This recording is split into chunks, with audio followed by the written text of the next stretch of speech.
ਜਿਵੇਂ ਮੈਂ ਕੁਛ ਲੋਕਾਂ ਨੂੰ ਇਹ ਕਹਿੰਦੇ ਸੁਣਿਆ, ਸਾਡੇ ਕੋਲ ਬਹੁਤ ਨੈਚੁਰਲ ਰਿਸੋਰਸਿਸ ਨੇ, ਇੰਨੀ ਜ਼ਮੀਨ ਹੈ ਸਾਡੇ ਕੋਲ, ਕੰਟਰੀ ਬਹੁਤ ਵਾਸਟ ਹੈ, ਬਹੁਤ ਵੱਡਾ ਹੈ। ਹਾਂਜੀ। ਦੂਸਰੇ ਦੇਸ਼ਾਂ ਨੇ ਕੀ ਕੀਤਾ, ਇੰਡੀਆ ਕੀ ਕਰ ਰਿਹਾ, ਚਾਈਨਾ ਕੀ ਕਰ ਰਿਹਾ, ਉਹਨਾਂ ਨੇ ਇਕਨੋਮਿਕ ਜ਼ੋਨ ਬਣਾਏ। ਬਿਲਕੁਲ। ਕਿਸੇ ਖਾਸ ਸੈਕਟਰ 'ਤੇ ਫੋਕਸਡ ਜ਼ੋਨ ਨੇ, ਜਿੱਥੇ ਉਸ ਤਰ੍ਹਾਂ ਦੀ ਇੰਡਸਟਰੀ ਹੈ, ਉਸ ਤਰ੍ਹਾਂ ਦੇ ਨਾਲ ਰਿਸਰਚ ਹੋਏ, ਉਸ ਦੇ ਨਾਲ ਹੀ ਫਿਰ ਹਾਊਸਿੰਗ ਹੋਏ, ਇੱਕ ਕਿਸਮ ਦੇ ਨਵੇਂ ਟਾਊਨ ਕ੍ਰੀਏਟ ਕੀਤੇ ਨੇ। ਬਿਲਕੁਲ ਸਰ। ਤੇ ਇਹੋ ਜਿਹਾ ਸਾਡੇ ਪੋਸੀਬਲ ਹੈ, ਪਰ ਸਾਡਾ ਇਸ 'ਤੇ ਕਦੇ ਕੋਈ ਪਲਾਨ ਸੁਣਿਆ ਨਹੀਂ ਇੱਥੇ। ਹੁਣ ਜਿਹੜਾ ਬੈਂਕ ਤਾਂ ਆਪਣਾ ਕੰਮ ਸਹੀ ਕਰ ਰਹੇ ਨੇ। ਹਾਂਜੀ। ਉਹ ਤਾਂ ਉਹਨਾਂ ਦੇ ਤਾਂ ਆਪਣੇ ਬਿਜ਼ਨਸ ਇੰਟਰਸਟ ਨੇ। ਸਵਾਲ ਹੈ ਕਿ ਸਾਡੀ ਗਵਰਨਮੈਂਟ ਕੀ ਕਰ ਰਹੀ ਹੈ। ਸਾਡੀ ਗਵਰਨਮੈਂਟ ਮਾਨੇ ਕਿ ਅਗਰ ਮੈਂ ਆਪਣਾ ਮੌਰਗੇਜ 25 ਸਾਲਾਂ 'ਚ ਜਾਂ 30 ਸਾਲਾਂ 'ਚ ਦੇਣਾ ਸੀ, ਉਹ ਹੁਣ ਮੈਂ 50 ਸਾਲਾਂ 'ਚ ਵੀ ਦੇ ਸਕਦੀ ਹਾਂ, 55 ਸਾਲਾਂ 'ਚ ਵੀ ਦੇ ਸਕਦੀ ਹਾਂ, ਵਿਚ ਮੀਨਸ ਕਿ I am just extending my debt load, ਯਾਨੀ ਕਿ ਮੇਰਾ ਪ੍ਰਿੰਸੀਪਲ ਵੀ ਵੱਧ ਰਿਹਾ ਵਾ। ਮਤਲਬ ਕਿ ਮੈਂ ਸਾਰੀ ਉਮਰ ਆਪਣੀ ਜਿਹੜੀ ਜ਼ਿੰਦਗੀ ਬਚ ਗਈ ਹੈ, ਉਹ ਬੈਂਕ ਦੀ ਜੌਬ ਕਰਨੀ, ਬੈਂਕ ਦੀ ਸੇਵਾ ਕਰਨੀ। ਬਾਟਮ ਲਾਈਨ ਇਹ ਹੈ ਸਰ। ਸੋ ਪਰ ਇਹ ਕੋਈ ਸੋਲੂਸ਼ਨ ਤਾਂ ਨਹੀਂ ਗਾ। ਪਰ ਇਹ ਹੈ ਕਿ ਹੁਣ ਪੰਗਾ ਇਹ ਹੋ ਗਿਆ ਨਾ ਕਿ ਜੀ, ਜਿਵੇਂ ਤੁਸੀਂ ਕਿਹਾ ਇੱਕ ਪਾਸੇ ਬੈਂਕ ਆ ਗਏ, ਹੁਣ ਇਹਦਾ ਸੋਲਿਊਸ਼ਨ ਤਾਂ ਇਹ ਹੈ, ਜਿਹੜਾ ਇਸ ਵੇਲੇ ਸਭ ਤੋਂ ਵੱਡਾ ਗੈਪ ਹੈ, ਜਿਹੜੀ ਐਵਰੇਜ ਇਨਕਮ ਹੈ ਕੈਨੇਡੀਅਨ ਦੀ ਤੇ ਘਰਾਂ ਦੀ ਜੋ ਐਵਰੇਜ ਪ੍ਰਾਈਸ ਹੈ, ਉਹਦੇ 'ਚ ਗੈਪ ਬਹੁਤ ਵੱਡਾ। That is true. ਤਾਂ ਇਹ ਸਸਟੇਨੇਬਲ ਨਹੀਂ ਹੈ। ਬਿਲਕੁਲ ਨਹੀਂ ਹੈ। ਹੁਣ ਇਹ ਸਸਟੇਨੇਬਲ ਜਿਹੜੀ ਚੀਜ਼ ਨਹੀਂ ਹੈ, ਜਾਂ ਤਾਂ ਉਹਨੂੰ ਸਰਕਾਰ ਆਪਣੀਆਂ ਪਾਲਿਸੀਜ਼ ਰਾਹੀਂ ਥੋੜ੍ਹਾ ਜਿਹਾ ਗ੍ਰੈਜੂਅਲੀ ਫਿਕਸ ਕਰੇ, ਨਹੀਂ ਫਿਰ ਕੋਲੈਪਸ ਕਰੂਗਾ। ਕੋਲੈਪਸ ਇਹਨਾਂ ਨੇ ਹੋਣ ਨਹੀਂ ਦੇਣਾ, ਉਹਨਾਂ ਨੇ ਐਮੋਰਟਾਈਜ਼ੇਸ਼ਨ ਪੀਰੀਅਡ ਵਧਾ ਦੇਣਾ, ਕਿਉਂਕਿ ਉਹ ਰੀਸੈਂਟ ਗਾਈਡਲਾਈਨਸ ਆਈ ਹੈ। ਫਿਰ ਲਾਈਫ ਸਟਾਈਲ 'ਤੇ ਫਰਕ ਪਏਗਾ। ਹੁਣ ਆਪਾਂ ਸਾਰੇ ਆਪਣੀ ਮੌਰਗੇਜਸ ਪੇ ਕਰਨ ਲਈ ਕੰਮ ਕਰ ਰਹੇ ਹਾਂ। ਨਾਰਥ ਅਮਰੀਕਾ ਦਾ ਜੋ ਦੁਨੀਆ ਦਾ ਕਹਿ ਲਈਏ ਇਸ ਵੇਲੇ ਜੋ ਇਕਨੋਮਿਕ ਟ੍ਰੈਂਡਸ ਨੇ, ਅਤੇ ਜੋ ਇੱਕ ਆਮ ਬੰਦੇ ਵਾਸਤੇ ਉਹ ਟਰਾਂਸਲੇਟ ਹੁੰਦੇ ਨੇ ਅਲੱਗ-ਅਲੱਗ ਤਰੀਕਿਆਂ ਨਾਲ। ਅਫੋਰਡੇਬਿਲਿਟੀ ਦਾ ਇੱਕ ਕ੍ਰਾਈਸਿਸ ਹੈ, ਜਿਹਨੂੰ ਅਸੀਂ ਇੱਕ ਆਮ ਕੈਨੇਡੀਅਨ ਦੇ ਜੇ ਨੁਕਤਾ ਨਜ਼ਰ ਤੋਂ ਦੇਖੀਏ, ਸਾਡੇ ਲਈ ਅਫੋਰਡੇਬਿਲਿਟੀ ਦਾ ਕ੍ਰਾਈਸਿਸ ਬਣਿਆ ਹੋਇਆ। ਅਤੇ ਇਹਦੇ ਪਿੱਛੇ ਕਿਹੜੇ ਇਕਨੋਮਿਕ ਫੈਕਟਰਸ ਕੰਮ ਕਰ ਰਹੇ ਨੇ, ਜਿਹੜਾ ਇਹ ਇਕਨੋਮਿਕ ਸੰਕਟ ਹੈ ਇਹ ਕਿੱਥੋਂ ਪੈਦਾ ਹੋ ਰਿਹਾ। ਅਤੇ ਜੋ ਐਕਸਪਰਟ ਨੇ, ਅਲੱਗ-ਅਲੱਗ ਜੋ ਕਮੈਂਟੇਟਰ ਨੇ, ਆਬਜ਼ਰਵਰ ਨੇ, ਆਪੋ ਆਪਣੇ ਤਰੀਕੇ ਨਾਲ ਇਹਨੂੰ ਇੰਟਰਪ੍ਰੇਟ ਕਰ ਰਹੇ ਨੇ, ਆਪੋ ਆਪਣੇ ਤਰੀਕੇ ਨਾਲ ਇਸ ਨੂੰ ਬਿਆਨ ਕਰ ਰਹੇ ਨੇ। ਅਤੇ ਇਸੇ ਡਿਸਕਸ਼ਨ ਨੂੰ ਅੱਗੇ ਤੋਰਦੇ ਹੋਏ ਅੱਜ ਅਸੀਂ ਆਪਣੀ ਲੋਕਲ ਕਮਿਊਨਿਟੀ 'ਚੋਂ ਇੱਕ ਹੋਰ ਵੋਇਸ ਸੁਣਾਂਗੇ। ਸਾਡੇ ਨਾਲ ਮੀਨਾਕਸ਼ੀ ਨੇ, ਜਿਨ੍ਹਾਂ ਦੀ ਪ੍ਰੋਫੈਸ਼ਨਲ ਬੈਕਗਰਾਊਂਡ ਲਾਅ ਦੀ ਹੈ, ਅਤੇ ਉਹ ਟੋਰਾਂਟੋ ਦੀ ਇੱਕ ਸਾਫਟਵੇਅਰ ਕੰਪਨੀ ਨਾਲ ਜਨਰਲ ਕਾਊਂਸਲ ਅਤੇ ਚੀਫ ਕੰਪਲਾਇੰਸ ਆਫਿਸਰ ਵਜੋਂ ਕੰਮ ਕਰ ਰਹੇ ਨੇ। ਇਸ ਤੋਂ ਪਹਿਲਾਂ ਵੀ ਇੱਕ ਕੰਪਨੀ ਨਾਲ ਉਹ ਜਨਰਲ ਕਾਊਂਸਲ ਵਜੋਂ, ਇੱਕ ਟੈਕਨੋਲੋਜੀ ਕੰਪਨੀ ਨਾਲ ਜਨਰਲ ਕਾਊਂਸਲ ਵਜੋਂ ਕੰਮ ਕਰਦੇ ਰਹੇ। ਅਤੇ ਆਪਣੇ ਇਸ ਪ੍ਰੋਫੈਸ਼ਨ ਦੌਰਾਨ, ਜਿਹੜਾ ਇਹਨਾਂ ਦਾ ਇਹ ਪ੍ਰੋਫੈਸ਼ਨਲ ਰੋਲ ਹੈ, ਇਸ ਦੌਰਾਨ ਉਹਨਾਂ ਨੂੰ ਜੋ ਗਲੋਬਲ ਜੀਓਪੋਲੀਟਿਕਸ ਹੈ, ਗਲੋਬਲ ਇਸ਼ੂਜ਼ ਨੇ, ਇਕੋਨਮੀ ਦੇ ਇਸ਼ੂਜ਼ ਨੇ, ਬਿਜ਼ਨਸ ਦੇ ਇਸ਼ੂਜ਼ ਨੇ, ਇਹਨਾਂ ਨੂੰ ਸਮਝਣ ਦੀ, ਦੇਖਣ ਦਾ ਮੌਕਾ ਮਿਲਦਾ। ਅਤੇ ਉਸ ਦੇ ਆਧਾਰ ਦੇ ਉੱਤੇ ਕੁਛ ਆਰਗੂਮੈਂਟਸ, ਕੁਛ ਆਬਜ਼ਰਵੇਸ਼ਨ ਇਹੋ ਜੋ ਕਰੰਟ ਸਾਡਾ ਕ੍ਰਾਈਸਿਸ ਹੈ ਉਹਦੇ ਬਾਰੇ ਸਾਡੇ ਨਾਲ ਸ਼ੇਅਰ ਕਰਨਗੇ। ਗੁੱਡ ਮੋਰਨਿੰਗ, ਥੈਂਕ ਯੂ ਤੁਸੀਂ ਆਏ ਹੋ। ਗੁੱਡ ਮੋਰਨਿੰਗ ਸ਼ਮੀਲ ਜੀ, ਐਂਡ ਗੁੱਡ ਮੋਰਨਿੰਗ ਤੁਹਾਡੇ ਸਾਰੇ ਲਿਸਨਰਸ ਨੂੰ। ਨਮਸਤੇ, ਸਤਿ ਸ਼੍ਰੀ ਅਕਾਲ, ਆਦਾਬ। ਇਹ ਜਿਹੜਾ ਕ੍ਰਾਈਸਿਸ ਦੀ ਆਪਾਂ ਅਫੋਰਡੇਬਿਲਿਟੀ ਕ੍ਰਾਈਸਿਸ ਦੀ ਗੱਲ ਕਰ ਰਹੇ ਹਾਂ, ਕੈਨੇਡਾ ਦੀ ਗੱਲ ਕਰ ਰਹੀ ਹੈ ਜਾਂ ਅਸੀਂ GTA ਦੀ ਗੱਲ ਕਰ ਰਹੀ ਹੈ, ਅਤੇ ਤੁਸੀਂ ਕਿਵੇਂ ਦੇਖਦੇ ਹੋ ਇਹ ਕਿੱਥੋਂ ਪੈਦਾ ਹੋ ਰਿਹਾ? ਸਰ, ਅਫੋਰਡੇਬਿਲਿਟੀ ਜਿਹੜੀ ਹੈ, ਫਸਟ ਆਫ ਆਲ ਆਪਾਂ ਨੂੰ ਥੋੜ੍ਹਾ ਸਮਝਣ ਦੀ ਜ਼ਰੂਰਤ ਹੈ ਕਿ ਅਫੋਰਡੇਬਿਲਿਟੀ ਹੈ ਕਿਆ ਪ੍ਰੋਬਲਮ, ਐਂਡ ਕੀ ਇਹ ਸਾਰੇ ਸੈਕਟਰਸ ਆਫ ਸੁਸਾਇਟੀ ਨੂੰ ਇਫੈਕਟ ਕਰ ਰਹੀ ਹੈ ਜਾਂ ਕੁਛ ਸੈਗਮੈਂਟ ਨੂੰ ਹੀ ਇਫੈਕਟ ਕਰ ਰਹੀ ਆ। ਜੋ ਮੇਰੀ ਅੰਡਰਸਟੈਂਡਿੰਗ ਹੈ ਅਤੇ ਜੋ ਮੇਰੀ ਆਬਜ਼ਰਵੇਸ਼ਨ ਹੈ, ਕੁਛ ਸਕਾਲਰਸ ਨੂੰ ਜਿਹੜੇ ਕਿ ਅਰਬਨ ਸਟੱਡੀਜ਼ 'ਚ ਸਪੈਸ਼ਲਾਈਜ਼ ਕਰਦੇ ਨੇ, ਪਰਟੀਕੂਲਰਲੀ ਇੱਕ ਆਪਣੇ ਯਾਰਕ ਯੂਨੀਵਰਸਿਟੀ ਦੇ ਪ੍ਰੋਫੈਸਰ ਹੈਗੇ ਆ George Fallis, who is a professor emeritus of economics and social sciences from Princeton University, and ਇੱਥੇ ਲੋਕਲ ਯਾਰਕ ਯੂਨੀਵਰਸਿਟੀ 'ਚ ਪੜ੍ਹਾਉਂਦੇ ਨੇ। ਉਹਨਾਂ ਦੀ ਆਬਜ਼ਰਵੇਸ਼ਨ ਇਹ ਆ ਕਿ ਜਿਹੜੀ affordability, particularly in the context of housing, ਕਿਉਂਕਿ ਅਫੋਰਡੇਬਿਲਿਟੀ ਇਜ਼ ਅ ਵੈਰੀ ਕਾਫੀ ਬਰੋਡ ਟਰਮ ਹੈ, ਉਹ ਇਕੱਲੇ ਇੱਕ ਚੀਜ਼ ਨਾਲ ਐਸੋਸੀਏਟਡ ਨਹੀਂ ਹੈ। ਇਟ ਇਜ਼ ਮਤਲਬ ਹਾਊਸਿੰਗ ਰਿਲੇਟਡ ਵੀ ਹੈ, ਫੂਡ ਰਿਲੇਟਡ ਵੀ ਹੈ। ਸੋ ਜੋ ਆਪਣੀ ਹਿਊਮਨ ਬੇਸਿਕ ਨੀਡਸ ਨੇ, ਰੋਟੀ, ਕੱਪੜਾ, ਮਕਾਨ, ਉਹ ਤਿੰਨਾਂ ਨੂੰ ਇਫੈਕਟ ਕਰਦੀ ਹੈ। ਬਟ ਉਹਨਾਂ ਦੀ ਜਿਹੜੀ ਮੈਂ ਰੀਸੈਂਟਲੀ ਪੜ੍ਹੀ ਸੀ, ਉਹਨਾਂ ਦੀ ਪੋਸਟ, ਫਾਈਨੈਂਸ਼ੀਅਲ ਪੋਸਟ ਦੇ ਵਿੱਚ ਉਹਨਾਂ ਨੇ ਇੱਕ ਕਮੈਂਟ ਲਿਖਿਆ ਸੀ, ਉਹ 'ਚੋਂ ਕਹਿੰਦੇ ਆ ਵੀ ਅਫੋਰਡੇਬਿਲਿਟੀ ਹੈ ਜੋ ਉਹ ਹਰ ਇੱਕ ਸੈਕਸ਼ਨ ਆਫ ਸੁਸਾਇਟੀ ਨੂੰ ਨਹੀਂ ਇਫੈਕਟ ਕਰ ਰਹੀ। ਐਂਡ ਉਹ ਜਿਹੜਾ ਸੈਕਸ਼ਨ ਪਰਟੀਕੂਲਰਲੀ ਇਫੈਕਟ ਹੋ ਰਿਹਾ, ਉਹ ਹੈਗੇ ਨੇ ਕਾਮਨ ਸੈਂਸ ਵੀ ਜਿਹੜੇ ਨਿਊ ਇਮੀਗਰੈਂਟਸ ਨੇ ਉਹ ਨੇ, ਜਾਂ ਫਿਰ ਜਿਹੜੇ ਬਹੁਤ ਮਾਰਜਨਲਾਈਜ਼ ਪਾਪੂਲੇਸ਼ਨ ਆ, ਜਿਨ੍ਹਾਂ ਦੀ ਇਨਕਮ ਓਨੀ ਨਹੀਂ ਹੈ ਜਿਸ ਸਪੀਡ ਦੇ ਨਾਲ ਆਪਣੀ ਇਕੋਨਮੀ 'ਚ ਇਨਫਲੇਸ਼ਨ ਵੱਧ ਗਈ ਹੈ ਪਿਛਲੇ ਕੁਛ ਸਾਲਾਂ ਤੋਂ। ਉਹ section of society mostly hit ਵਾ, ਮੋਸਟ ਐਡਵਰਸ ਹਿੱਟ ਵਾ। ਐਂਡ ਉਹ ਇਮੀਗ੍ਰੈਂਟਸ ਵੀ ਜਿਹੜੇ ਉਹ ਨੇ, ਜਿਹੜੇ ਸਪੈਸ਼ਲੀ ਟੈਂਪਰੇਰੀ ਇਮੀਗ੍ਰੈਂਟਸ ਨੇ, ਜਿਹੜੇ ਤਾਂ ਪਰਮਾਨੈਂਟ ਰੈਜ਼ੀਡੈਂਟਸ ਆਉਂਦੇ ਆ, ਉਹਨਾਂ ਦੀਆਂ ਮੁਸ਼ਕਿਲਾਂ ਥੋੜ੍ਹੀਆਂ ਜਿਹੀਆਂ ਡਿਫਰੈਂਟ ਨੇ ਅਕੋਰਡਿੰਗ ਟੂ ਹਿਮ। ਅਦਰਵਾਈਜ਼ ਜਿਵੇਂ ਆਪਣੀ ਕਮਿਊਨਿਟੀ 'ਚ ਕਈ ਲੋਕਾਂ ਨੂੰ ਮੈਂ ਕਹਿੰਦੇ ਸੁਣਿਆ ਕਿ ਇਹ ਕ੍ਰਾਈਸਿਸ ਹੈ ਉਹਨਾਂ ਲੋਕਾਂ ਦਾ ਜਿਹੜੇ ਪਿਛਲੇ 10 ਤੇ 15 ਸਾਲਾਂ 'ਚ ਆਏ ਹੋਏ ਨੇ, ਜਿਹੜੇ 30 ਸਾਲ 40 ਸਾਲ 50 ਸਾਲ ਪਹਿਲਾਂ ਆਏ ਹੋਏ ਨੇ, ਜਿਨ੍ਹਾਂ ਦੇ ਘਰ ਫ੍ਰੀ ਨੇ, ਜਿਨ੍ਹਾਂ ਦੇ ਬਿਜ਼ਨਸ ਸੈੱਟ ਨੇ, ਉਹ ਸ਼ਾਇਦ ਇੱਦਾਂ ਨਹੀਂ ਮਹਿਸੂਸ ਕਰ ਰਹੇ, ਉਹ ਰਿਲੇਟ ਨਹੀਂ ਕਰ ਰਹੇ ਇਸ ਕਰੰਟ ਕ੍ਰਾਈਸਿਸ ਨਾਲ। ਐਂਡ ਤੁਹਾਡੀ ਆਬਜ਼ਰਵੇਸ਼ਨ ਬਿਲਕੁਲ ਠੀਕ ਹੈ ਸਰ। ਅਤੇ ਪ੍ਰੋਫੈਸਰ ਫੈਲਸ ਵੀ ਇਹੀ ਆਪਣਾ ਕੰਕਲੂਡ ਕਰ ਰਹੇ ਨੇ ਇਸ ਕਮੈਂਟ 'ਚ। ਉਹ ਕਹਿੰਦੇ ਆ ਵੀ ਜਿਹੜੇ 10-15 ਸਾਲ 'ਚ ਆਏ ਲੋਕ ਨੇ, ਜਿਨ੍ਹਾਂ ਨੇ ਹਾਈ ਲੈਵਰੇਜ ਡੈਟ ਚੱਕੇ ਹੋਏ ਨੇ, ਯਾਨੀ ਕਿ ਆਪਾਂ ਨੂੰ ਪਤਾ ਆਪਣੀ ਕਮਿਊਨਿਟੀ 'ਚ ਇਹ ਚੀਜ਼ ਬਹੁਤ ਪ੍ਰੈਵਲੈਂਟ ਆ। ਡਾਕਟਰਡ ਆਪਾਂ ਆਪਣੀਆਂ ਸਟੇਟਮੈਂਟਸ, ਇਨਕਮ ਸਟੇਟਮੈਂਟਸ ਕਰਕੇ ਆਪਾਂ ਅਫੋਰਡੇਬਲ ਬਣ ਜਾਂਦੇ ਹਾਂ ਘਰ ਵਾਸਤੇ, ਉਸ ਸਾਈਜ਼ ਦੇ ਘਰ ਵਾਸਤੇ ਜੋ ਕਿ ਆਪਣੇ ਲਈ ਅਫੋਰਡੇਬਲ ਐਕਚੁਅਲੀ ਹੈ ਨਹੀਂ। ਉਹ ਕਹਿੰਦੇ ਵੀ ਜਿਹੜੀ ਆਪਣੀ ਕੈਨੇਡੀਅਨ ਮਾਰਗੇਜ ਹਾਊਸਿੰਗ ਕਾਰਪੋਰੇਸ਼ਨ ਨੇ 1980s 'ਚ ਇੱਕ ਫਾਰਮੂਲਾ ਦਿੱਤਾ ਸੀ, ਜਿਹਦੇ ਵਿੱਚ ਉਹਨਾਂ ਨੇ ਕਿਹਾ ਸੀ ਵੀ 30% ਆਫ ਯੋਰ ਗ੍ਰੋਸ ਇਨਕਮ ਆ ਜਿਹੜੀ, ਉਹੀ ਸਿਰਫ ਤੁਹਾਡੀ ਅਫੋਰਡੇਬਿਲਿਟੀ ਆਫ ਹਾਊਸਿੰਗ 'ਚ ਜਾਣੀ ਚਾਹੀਦੀ ਹੈ, ਉਦੋਂ ਵੱਧ ਨਹੀਂ। ਪਰ ਕੀ ਆਪਾਂ ਉਹ ਫਾਰਮੂਲਾ ਫੋਲੋ ਕਰ ਰਹੇ ਹਾਂ? I don't think so. 70% housing 'ਚ ਜਾ ਰਹੀ ਹੈ। ਹਾਂਜੀ, 70% ਹਾਊਸਿੰਗ 'ਚ ਜਾ ਰਹੀ ਹੈ। ਸੋ ਦੈਟ ਮੀਨਸ ਕਿ ਆਪਾਂ ਆਪਣੇ ਲਈ ਇਹ ਪ੍ਰੋਬਲਮਸ ਆਪ ਹੀ ਕ੍ਰੀਏਟ ਕੀਤੀਆਂ ਨੇ। ਜਿਹੜੇ 10 ਤੋਂ 15 ਸਾਲ 'ਚ ਆਏ ਲੋਕ ਨੇ, ਜੋ ਮੇਰੀ ਆਬਜ਼ਰਵੇਸ਼ਨ ਹੈ, ਤਾਂ ਜੋ ਮੈਂ ਪੜ੍ਹਿਆ ਹੈ ਜਾਂ ਹੋਰ ਆਪਣੇ ਕੋਲੀਗਸ ਨਾਲ ਗੱਲਬਾਤ ਕੀਤੀ ਹੈ, ਮੈਂ ਇਹ ਸਮਝਿਆ ਕਿ ਜਿਹੜੀ ਰੀਅਲ estate ਮਾਰਕੀਟ ਹੈ, ਉਸਨੂੰ ਆਪਾਂ lately in the last 7 to 10 years ਆਪਾਂ ਇਹਨੂੰ ਇਨਵੈਸਟਮੈਂਟ ਵਹੀਕਲ ਬਣਾ ਲਿਆ, ਕਿਉਂਕਿ ਐਪਰੀਸੀਏਸ਼ਨ ਬਹੁਤ ਰੈਪਿਡਲੀ ਦੇਖ ਰਹੇ ਹਾਂ ਆਪਾਂ, ਸਪੈਸ਼ਲੀ ਸਿੰਸ 2016। ਉਹਦੇ ਕਰਕੇ ਆਪਾਂ ਇਹ ਸੋਚ ਲਿਆ ਕਿ ਆਪਾਂ ਇੱਕ ਘਰ ਹੋਰ ਲੈ ਲਈਏ, ਇੱਕ ਹੋਰ ਲੈ ਲਈਏ, ਕਿਉਂਕਿ ਆਪਣੀ ਉਹੀ ਮਲਟੀਪਲਾਈ ਹੋ ਜਾਣੀ ਹੈ income, and that is a good return on my investment. ਅਤੇ ਉੱਤੋਂ ਦੀ ਆਪਣੇ ਜਿਹੜੇ ਮਾਰਗੇਜ ਪੋਲਿਸੀਜ਼ ਸੀਗੀਆਂ, ਫੈਡਰਲ ਮਾਰਗੇਜ ਪੋਲਿਸੀਜ਼, ਉਹ ਮਿਸਮੈਚ ਸੀਗਾ, complete mismatch in the sense ਕਿ ਆਪਣੀ ਬੋਰੋਇੰਗ ਕਾਸਟ ਬਹੁਤ ਘੱਟ ਸੀਗੀ। ਐਂਡ ਆਲ ਦੋਜ਼ ਫੈਕਟਰਸ 'ਤੇ ਫਿਰ ਉੱਤੋਂ ਆਪਾਂ ਥੋੜ੍ਹਾ ਜਿਹਾ ਸਪ੍ਰਿੰਕਲ ਕਰ ਦਈਏ ਜੀਓਪੋਲੀਟੀਕਲ ਇਸ਼ੂਜ਼, ਆਪਣੀ ਯੂਕਰੇਨ 'ਚ ਜੋ ਪਹਿਲਾਂ ਐਨੈਕਸੇਸ਼ਨ ਹੋਈ ਆ ਕ੍ਰੀਮੀਆ ਦੀ, ਉਹਨੇ ਥੋੜ੍ਹਾ ਜਿਹਾ ਰਿਪਲ ਇਫੈਕਟ ਕ੍ਰੀਏਟ ਕੀਤਾ ਪਹਿਲਾਂ ਇਕੋਨਮੀਜ਼ 'ਚ, ਵੀ ਥੋੜ੍ਹਾ ਡਰ ਬੈਠ ਗਿਆ ਯੂਰਪੀਅਨ ਯੂਨੀਅਨ 'ਚ ਵੀ, US 'ਚ ਵੀ, ਕਿ ਹੁਣ ਇਹ ਅਨਸਟੇਬਿਲਿਟੀ ਆ ਰਹੀ ਆ ਗਲੋਬਲ ਲੈਵਲ 'ਤੇ। ਐਂਡ ਫਰਦਰ ਉਹ ਐਕਸੈਸਬਰੇਟ ਹੋਇਆ ਹੁਣ 2 ਸਾਲ ਪਹਿਲਾਂ, ਜਿਹੜੀ ਰਸ਼ੀਆ ਨੇ ਐਕਚੁਅਲ ਵਾਰ ਸ਼ੁਰੂ ਕੀਤੀ ਹੈ ਯੂਕਰੇਨ 'ਤੇ। And plus of course Covid ਕਿਸੇ ਨੇ ਪ੍ਰੋਡਿਕਟ ਨਹੀਂ ਸੀ ਕੀਤਾ, ਆਪਣੇ ਕਿਸੇ ਦੇ ਬਿਜ਼ਨਸ ਪਲਾਨ 'ਚ ਨਹੀਂ ਸੀਗਾ, and it also happened, it matched with the same timing. ਅਤੇ ਉਹ ਸਾਰੀਆਂ ਚੀਜ਼ਾਂ ਨੇ, ਸਪਲਾਈ ਚੇਨ ਵੀ ਵਿੱਚ ਹੀ ਹੋ ਗਈ। ਆਪਾਂ ਇੱਕੋ ਹੀ ਕੰਟਰੀ 'ਤੇ ਰਿਲਾਈ ਕਰਦੇ ਸੀ ਆਪਣੇ ਰॉ ਮਟੀਰੀਅਲਸ ਲਈ ਜਾਂ ਆਪਣੇ ਫਿਨਿਸ਼ ਪ੍ਰੋਡਕਟਸ ਲਈ, ਜਿਵੇਂ ਚਾਈਨਾ ਹੋ ਗਿਆ। ਉਹ ਸਾਰੀਆਂ ਚੀਜ਼ਾਂ ਨੇ ਬੈਕ ਫਾਇਰ ਕਰਕੇ ਆਪਣੀ ਇਨਫਲੇਸ਼ਨ ਵਧਾਤੀ। ਇਨਫਲੇਸ਼ਨ ਨੇ ਆਪਣੀ ਫੂਡ ਦੇ ਪ੍ਰਾਈਸਿਸ ਚੱਕਤੇ, ਆਪਣੀ ਅਫੋਰਡੇਬਿਲਿਟੀ, ਜਿਹੜੀ general affordability other than housing, ਉਹ ਇਨਫਲੇਟ ਕਰਤੀ, ਰਾਈਟ।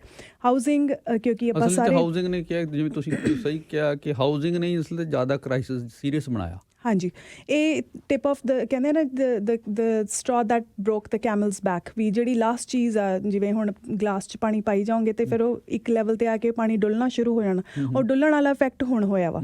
ਪਰ ਇਹ ਅੰਡਰ ਟੋਨਸ ਤਾਂ ਇਹਦੀਆਂ ਕਾਫੀ ਸਾਲਾਂ ਤੋਂ ਚੱਲ ਰਹੀਆਂ ਨੇ, ਆਪਾਂ ਨੂੰ ਓਬਜ਼ਰਵ ਇਹ ਹੁਣ ਦੇਖਣ 'ਚ ਆ ਰਿਹਾ ਵਾ। ਅਤੇ ਹਾਊਸਿੰਗ ਦੇ ਕ੍ਰਾਈਸਿਸ ਦੀ ਗੱਲ ਵੈਸੇ ਕੀ ਕਿਹਾ ਜਾਂਦਾ ਕਿ ਹੋਰ ਵੀ ਮੁਲਕਾਂ 'ਚ ਹੋਈ ਹੈ, ਉਹਨਾਂ ਦਾ ਜਿਹੜਾ ਐਕਸਪੀਰੀਅੰਸ ਹੈ, ਜੋ ਉੱਥੋਂ ਦੀ ਸਿਚੁਏਸ਼ਨ ਹੈ, ਉਹਦੇ ਨਾਲ ਜੇ ਤੁਸੀਂ ਕੰਪੇਅਰ ਕਰੋਗੇ ਅਤੇ ਫਿਰ ਜਿਹੜਾ ਸਾਡੇ ਕ੍ਰਾਈਸਿਸ 'ਚ ਕੁਛ ਡਿਫਰੈਂਟ ਨਜ਼ਰ ਆਉਂਦਾ? ਬਹੁਤ ਇੰਪੋਰਟੈਂਟ ਅਤੇ ਬਹੁਤ ਇੰਟਰਸਟਿੰਗ ਕੁਐਸਚਨ ਆ ਸਰ ਇਹ। ਅਗਰ ਆਪਾਂ ਕੈਨੇਡਾ 'ਚ ਹਾਊਸਿੰਗ ਕ੍ਰਾਈਸਿਸ ਸੋ ਕਾਲਡ ਦੇਖੀਏ, ਤਾਂ ਉਹ greater Toronto area and greater Vancouver area, ਜੋ ਕਿ ਮੇਜਰ ਮੈਟਰੋਪੋਲਿਸ ਨੇ ਆਪਣੇ, ਉੱਥੇ ਆ। ਆਪਾਂ ਆਸਟ੍ਰੇਲੀਆ ਨੂੰ ਦੇਖ ਲਈਏ ਜਸਟ ਫॉर ਐਨ ਆਰਗੂਮੈਂਟ ਸੇਕ, ਤਾਂ ਉਹਨਾਂ ਦੇ ਵਿੱਚ ਵੀ ਜਿਹੜੇ ਮੈਟਰੋਪੋਲਿਸਿਸ ਨੇ, ਮੈਟਰੋਪੋਲੀਟਨ ਸਿਟੀਜ਼ ਨੇ, ਉਹਨਾਂ 'ਚ ਹੀ ਸੇਮ ਕ੍ਰਾਈਸਿਸ ਹੈ। They are experiencing the same influx of immigration, same ਜੋ ਇੱਕ ਗਰੋਇੰਗ ਇਕੋਨਮੀ ਦੀ ਜਾਂ ਇੱਕ ਡਿਸਰਪਟਿਵ ਇਕੋਨਮੀ, ਜਿਹੜੀ ਟਰਮ ਬਹੁਤ ਯੂਜ਼ ਹੁੰਦੀ ਆ, ਵੀ ਜਿਹਦੇ ਵਿੱਚ ਉਥਲ ਪੁਥਲ ਬਹੁਤ ਹੋ ਰਹੀ ਆ, ਬਹੁਤ ਨਵੀਆਂ ਚੀਜ਼ਾਂ, ਬਹੁਤ ਨਵੇਂ ਚੇਂਜਸ ਬਹੁਤ ਕੁਇਕਲੀ ਆ ਰਹੀਆਂ ਨੇ, ਉਹ ਇਕੋਨਮੀ ਆਪਾਂ ਦੇਖਦੇ ਹਾਂ ਮੈਟਰੋਪੋਲਿਸ ਏਰੀਆਜ਼ ਦੇ ਵਿੱਚ, ਜਿਵੇਂ ਸਿਡਨੀ ਹੋ ਗਿਆ, ਮੈਲਬਰਨ ਹੋ ਗਿਆ। ਸੋ ਉਹਨਾਂ ਦੀਆਂ ਵੀ ਪ੍ਰੋਬਲਮਸ ਸਿਮਿਲਰ ਨੇ। ਹਾਊਐਵਰ ਉਹ ਕੀ ਕਰ ਰਹੇ ਨੇ, ਉਹ ਦੇਖ ਰਹੇ ਨੇ ਕਿ ਓਕੇ, ਹੋਰ ਕੰਟਰੀਜ਼ ਨੇ ਇਸ ਪ੍ਰੋਬਲਮ ਨੂੰ ਕਿੱਦਾਂ ਸੋਲਵ ਕੀਤਾ। ਸਾਡੇ ਕੋਲ ਤਾਂ ਲੈਂਡ ਹੈ, ਆਸਟ੍ਰੇਲੀਆ ਕਹਿ ਰਿਹਾ ਵੀ ਮੇਰੇ ਕੋਲ ਤਾਂ ਲੈਂਡ ਹੈ, ਸਿੰਗਾਪੁਰ ਕੋਲ ਲੈਂਡ ਨਹੀਂ ਸੀ, ਉਹਨਾਂ ਨੇ ਇਹ ਪ੍ਰੋਬਲਮ ਕਿੱਦਾਂ ਸੋਲਵ ਕੀਤੀ। ਜਾਂ ਲਗਜ਼ਮਬਰਗ, ਜਿਨ੍ਹਾਂ ਦੇ ਨੰਬਰਸ ਨੇ ਕੁਆਲਿਟੀ ਆਫ ਲਿਵਿੰਗ ਦੇ ਵਿੱਚ ਆਲਮੋਸਟ ਟੌਪ 1 2 3 ਦੇ ਵਿੱਚ ਆਉਂਦੀ ਹੈ ਉਹ ਕੰਟਰੀ, ਐਂਡ ਉਹ ਕੰਟਰੀ ਦਾ ਸਾਈਜ਼ ਸਿਰਫ 998 ਸਕੁਆਇਰ ਮੀਟਰਸ ਹੈ, ਮਤਲਬ it's a very tiny country in the world. European Union ਦੀ one of the smallest country ਹੈ, ਅਤੇ ਸਭ ਤੋਂ ਛੋਟੀ ਪਾਪੂਲੇਸ਼ਨ ਆਲਮੋਸਟ 5 ਲੱਖ ਪਾਪੂਲੇਸ਼ਨ ਹੈ ਉਹਨਾਂ ਦੀ, ਪਰ ਉਹ ਸਾਰੇ ਜਿਹੜੇ living quality of life matrix ਆ ਉਹਨਾਂ ਦੇ ਵਿੱਚ ਟੌਪ ਆ। ਉਹਨਾਂ ਦਾ ਟੋਟਲ ਜਿਹੜੀ ਇਨਵੈਸਟਮੈਂਟ ਇਨ ਹੈਲਥ ਕੇਅਰ ਸਰਵਿਸਿਜ਼ ਹੈ ਉਹ 7% ਆਫ ਦੇ GDP ਹੈ। ਹਾਊ ਵਰ ਦੇ ਏਬਲ ਟੂ ਡੂ ਸੋ? ਕੀ ਉਹਨਾਂ ਕੋਲ ਜ਼ਮੀਨ ਜ਼ਿਆਦਾ ਹੈ? ਨਹੀਂ। ਉਹਨਾਂ ਕੋਲ ਇਮੀਗ੍ਰੇਸ਼ਨ ਆਲਮੋਸਟ 3.7% ਪਿਛਲੇ ਸਾਲ ਦੇ ਵਿੱਚ ਗਰੋ ਹੋਈ ਆ। what did they do? They invested in their they had ਉਹਨਾਂ ਦੇ ਕੋਲ ਇੱਕ ਸਪੈਸ਼ਲਟੀ ਸੀਗੀ ਜਿਹੜੀ ਕਿ ਹਾਈਲੀ ਸਕਿਲਡ ਪਾਪੂਲੇਸ਼ਨ ਸੀ। ਉਹਨਾਂ ਨੇ ਉਹ ਸਕਿਲਡ ਪਾਪੂਲੇਸ਼ਨ ਨੂੰ ਬੈਂਕਿੰਗ ਸੈਕਟਰ 'ਚ ਯੂਜ਼ ਕੀਤਾ ਨੇ। ਕੋਈ ਅੱਜ ਦੀ ਗੱਲ ਨਹੀਂ ਹੈ, 1960s ਦੀ ਪਲਾਨਿੰਗ ਹੈ। ਉਹਨਾਂ ਦੇ ਕੋਲ ਫਾਈਬਰ ਆਪਟਿਕਸ ਉਦੋਂ ਆਏ ਜਦੋਂ ਆਪਾਂ ਨੂੰ ਸੁਣਿਆ ਵੀ ਨਹੀਂ ਸੀਗਾ ਕਿ ਫਾਈਬਰ ਆਪਟਿਕਸ ਹੁੰਦੇ ਕੀ ਆ।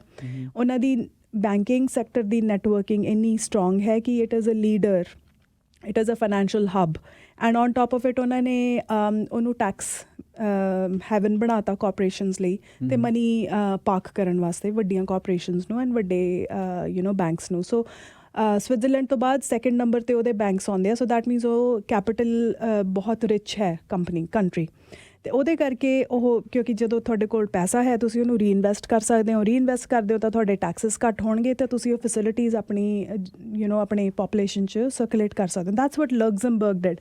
ਹੁਣ ਆਪਾਂ ਤਾਂ ਲਗਜ਼ਮਬਰਗ ਹੈ ਨਹੀਂ ਗੇ।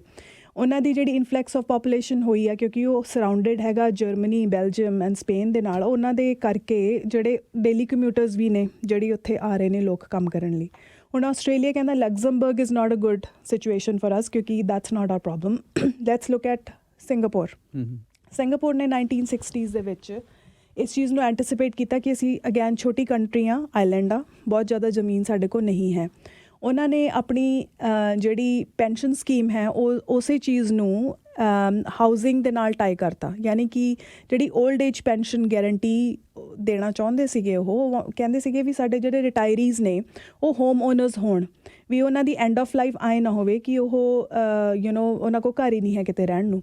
ਸੋ ਵਟ ਦੇ ਡਿਡ ਵਾਜ਼ ਕਿ ਉਹ ਓਲਡ ਏਜ ਪੈਨਸ਼ਨ 'ਚੋਂ ਉਹਨਾਂ ਨੇ ਯੰਗਰ ਈਅਰਸ ਦੇ ਵਿੱਚ ਉਹ 'ਚੋਂ ਬੋਰੋ ਕਰਕੇ ਉਹਨਾਂ ਨੇ ਬਹੁਤ ਸਾਰੀ ਲੈਂਡ ਰੀਕਲੇਮ ਕੀਤੀ ਅਤੇ ਉਹਨਾਂ ਨੇ sustainable housing, government sustainable housing create ਕੀਤੀ, ਯਾਨੀ ਕਿ ਉਹਨਾਂ ਨੇ ਆਲਮੋਸਟ 80% ਹਾਊਸਿੰਗ ਇਹੋ ਜਿਹੀ ਬਣਾ ਲਈ ਜਿਹੜੀ ਕਿ ਗਵਰਨਮੈਂਟ ਓਨ ਕਰਦੀ ਸੀ।